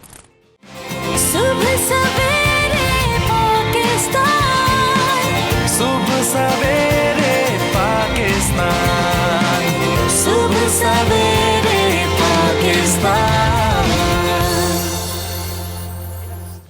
वेलकम बैक जी, सुबह सवेरे पाकिस्तान में एक मरतबा फिर खुशामदीद। तवज्जो प्रोग्राम की तरफ इधर उधर ना किया करें, जब ब्रेक होता है ना ये बातें करने में लग जाती हैं, बातें गपशप गुफ्तगू अहम जिंदगी का हिस्सा है, इसके बगैर नहीं जिंदगी गुजर सकती। तवज्जो दे दो प्रोग्राम की तरफ। हमने आज क्या बात करनी है? बात हमने बहुत इंपॉर्टेंट करनी है। देखिए, मोबाइल फोन स्नैचिंग या चोरी होना या गुम जाना बड़ी आम सी चीज है, ये सबके साथ जिंदगी में कभी ना कभी होती है, हुई होगी या होगी आगे फ्यूचर में। अब उस पे करना ये है हमने कि डेटा होता है उस फोन के अंदर, हमारा उस डेटा को कैसे महफूज करना है और रिकवर कैसे करना है अपने पास, क्योंकि फोन तो गया, डेटा आपका है, तस्वीरें आपकी हैं, नंबर्स आपके हैं, उसका क्या करें। हमारे साथ डिजिटल एक्सपर्ट फहद मलिक मौजूद है। अस्सलाम वालेकुम जी, क्या हाल है? बिल्कुल ठीक ठाक है। फहद मलिक मेरा नाम है जी। देखें ना, ये तवज्जो की कमी की बात है। नहीं फहद को अभी डॉक्टर आए थे ना, उनके पास बिल्कुल देखें ये दिमागी तौर पर कोई मसला है, सिम्टम है ना भाई, इन्वेस्टिगेट एक्साइटेड हो गई है मुझे, एक्साइटेड है। देर से बाद हमने फहद को प्रोग्राम में दावत दी है। Fahad has been kind enough कि उन्होंने टाइम निकाला सुबह सुबह, वो आए। मोबाइल हो गया चोरी, डेटा देखिए, जो मेजर एक गलती हम लोग करते हैं ना कि हम लोग अपने फ़ोन्स का बैकअप नहीं लेते अपने डेटा का। एंड्रॉयड और iOS के यूज़र्स में थोड़ा सा फ़र्क ये होता है कि आईफोन की जो पेड सब्सक्रिप्शन है वो 100 रुपये पर मंथ पड़ती है, आपको तकरीबन 5 से 8 GB मिलता है, और महीने साल का 1200-1300 रुपया बनता है। हाँ, सो आप तो हैं ही iOS की, तो ज़्यादा वाली ली हुई होगी। मिनिमम 100 रुपीज़ पर मंथ है। उसके अगेंस्ट जो गूगल की है सब्सक्रिप्शन पेड, गूगल ड्राइव की स्पेस 100 GB, वो आपको पड़ती है 3000 रुपये पर ईयर। सो आप अगर आपका डेटा ज़्यादा है, आपको बहुत बड़ी सेलिब्रिटी हैं, तो फिर आपको वो सब्सक्रिप्शन परचेज करके आप अपने फ़ोन का बैकअप हर वक्त क्रिएट करें। अब उसमें 3 तरह की चीज़ें। पहली ये कि आपकी गैलरी और आपकी वीडियोस का मल्टीमीडिया का बैकअप, वो गूगल फ़ोटोज़ वहाँ पे बैकअप करता है और यहाँ पे iCloud करता है एंड्रॉयड पे, उसको ऑन करें। दूसरा, आपके कॉन्टैक्ट्स सिंक होने चाहिए। बहुत सारे फ़ोन्स में बाय डिफ़ॉल्ट सेटिंग ये होती है कि जो एग्जिस्टिंग कॉन्टैक्ट्स हैं सिर्फ वो सिंक हों, जो नए आप क्रिएट कर रहे होते हैं वो सिंक नहीं होते। एक अपने फ़ोन की गूगल अकाउंट की सेटिंग में जाके उसको सिंक कर लें और iOS में कॉन्टैक्ट्स का ऑप्शन होता है उसमें जाके उसको ऑन करें। तीसरी जो इम्पॉर्टेंट चीज़ है वो ये कि आपके जितने सिक्योरिटी के मेजर्स हैं वो ऑन होने चाहिए। मतलब बहुत सारे लोगों को ये आइडिया नहीं होता कि हमारा फ़ोन अगर गुम जाए तो हमने फिर उस पर रिएक्ट किस तरह से करना है, हमने उसको ढूंढना किस तरह से। गूगल आपको ऑफ़र करता है कि अगर आपके फ़ोन का इंटरनेट ऑन है, आपने इस ऑफिस में मेरा फ़ोन गुम गया तो और वो इंटरनेट पे कनेक्टेड है तो मैं उसको एक रिंग दे सकता हूँ android.com/find my phone। उस पर आप जाएं, अगर वो साइलेंट हो तब भी, साइलेंट हो तब भी इंटरनेट से कनेक्टिविटी ज़रूरी है, साइलेंट हो तब भी हो सकता है। iCloud.com/iPhone पे एप्पल वाले और इधर वाले गूगल पे जाके उसको, पहली चीज़ ये है कि आप उसको ढूंढें, नहीं मिल रहा रिंग कर लें, जहाँ भी पड़ा हुआ है फ़ोन बजता रहेगा, बेशक साइलेंट पे है। अगर गुम गया, अब गुम गया तो उसमें दो ऑप्शंस हैं दोनों साइडों पे कि आप अपना कॉन्टैक्ट नंबर उस पर शो करा सकते हैं कि I have lost my phone, उसी में android.com/find my phone पे जाके और इधर भी उसी URL पे जाके आप अपना फ़ोन नंबर उस पर शो करा सकते हैं कि मेरा फ़ोन गुम गया है, मुझे वापस दे दो और इतने पैसे ले लो या जो भी है, जो भी आप उससे गिफ्ट या रिवॉर्ड कहीं आप, मतलब it's not stolen yet but you have lost it somewhere. तीसरी ऑप्शन ये है कि अगर बिल्कुल ही गुम गया और आपको अब डर है कि मेरा रिकवर नहीं हो सकता, कि मेरा डेटा चोरी हो गया, किसी ने ले गया, मेरा डेटा सेंसिटिव है, वो मुझे इरेज करना है या किसी की पहुंच से दूर रखना है, तो तीसरी ऑप्शन होती है इरेज माय फ़ोन की। इरेज माय फ़ोन पे आप जैसे ही क्लिक करते हैं तो नेक्स्ट टाइम जब भी वो फ़ोन ऑन होगा it would wipe all data out नहीं, ऑफ तो उस फोन के आप एंटर तो कर नहीं सकते। एंड्रॉइड का मुझे नहीं पता, लेकिन एप्पल वालों का तो ये है कि वो तो इट इज नॉट यूजेबल, बिल्कुल, मतलब वो आप चुरा लें जो भी है, आप वो जब तक फॉर्म फैक्ट्री रीसेट नहीं होगा तब तक वो ऑन नहीं होगा। तो फिर हम क्यों इरेज करें उसको? एहतियातन कर लें कि हाँ शरान कर लें, क्योंकि एक दफ़ा अगर उसने रीसेट कर लिया फ़ोन, उसमें पॉसिबिलिटी ये है कि कोई भी सॉफ्टवेयर लगा के आप थोड़ा 1-2% डेटा आप रिकवर कर सकते हैं। मतलब अगर मैंने जानबूझ के आपका फ़ोन चोरी किया है और आपने उस पे वाइप भी कर दिया है तो still I will try to get into it कि मुझे कोई चीज़ मिल जाए।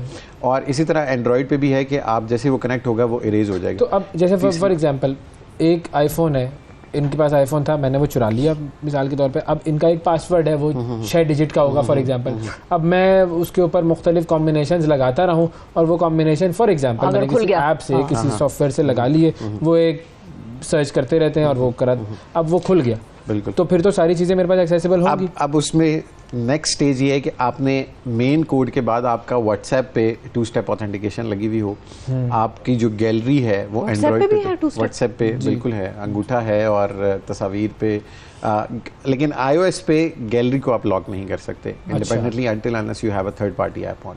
ओके, इस पे एंड्रॉइड पे आप कर सकते हैं, आप तो S22 वाले हैं, आप तो कर सकते हैं।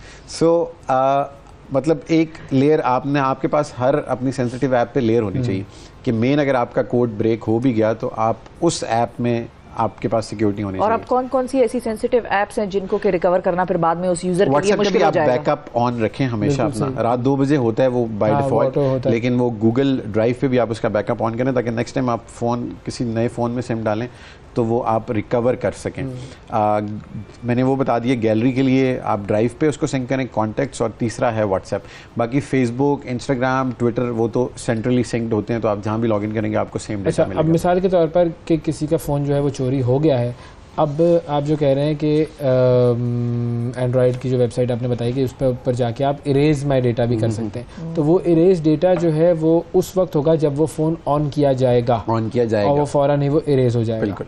अच्छा, अब उसके लिए हमें क्या क्या डेटा देना पड़ेगा उस वेबसाइट? आपके पास सिर्फ अपना गूगल अकाउंट लॉगिन करना है आपने, जो आपके फ़ोन पे लॉगिन है, और इधर वो iCloud लॉगिन करना है जो आपके आईफोन पे लॉगिन है। ठीक है, तो सिर्फ उसी में जाके आपने उसको लॉगिन करना है। और देखें अब उसके पास फ़ोन पड़ा हुआ है, वो लॉग्ड है, सही है। So when he turns it on it will get wiped off, या फिर वो उसको फैक्ट्री रीसेट करेगा।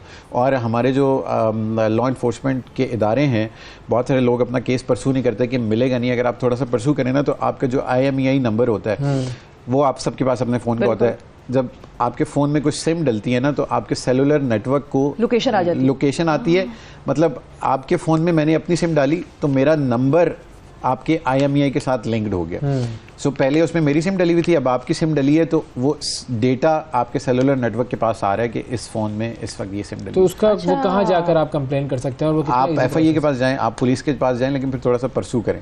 ये परसों तो परसों तरसों पता नहीं कहाँ बरसों लग जाते हैं। और उसका बेहतरीन हाल ये क्योंकि अब सारी दुनिया डिजिटल गवर्नेंस की तरफ जा रही है, हर पुलिस का इदारा पूरे पाकिस्तान का ट्विटर पे है, तो आप दरख्वास्त देते हैं जब दफ्तर में जाके तो वो गुम जाती है, लेकिन आप ट्विटर पे करते हैं तो फिर उसका सिर्फ एक प्रेशर ये होता है कि पब्लिक देख रही है पर वो चीज़। अगर आप एक SP को टैग करें तो उसका DIG भी ट्विटर पे वो देख रहा है, IG को टैग कर रहे हैं तो फिर सबको है कि वो मतलब कंप्लीट नोटिस हो रही है। तो उसका बेहतरीन हाल ये है कि आप उसको जाके तो दरखास्त दें, लेकिन उसको सोशल मीडिया पे रेज करें, क्योंकि अब सारे इदारे ट्विटर पे हैं और जो पब्लिक अकाउंटेबिलिटी है वो that is driving institutions more to deliver. So सही।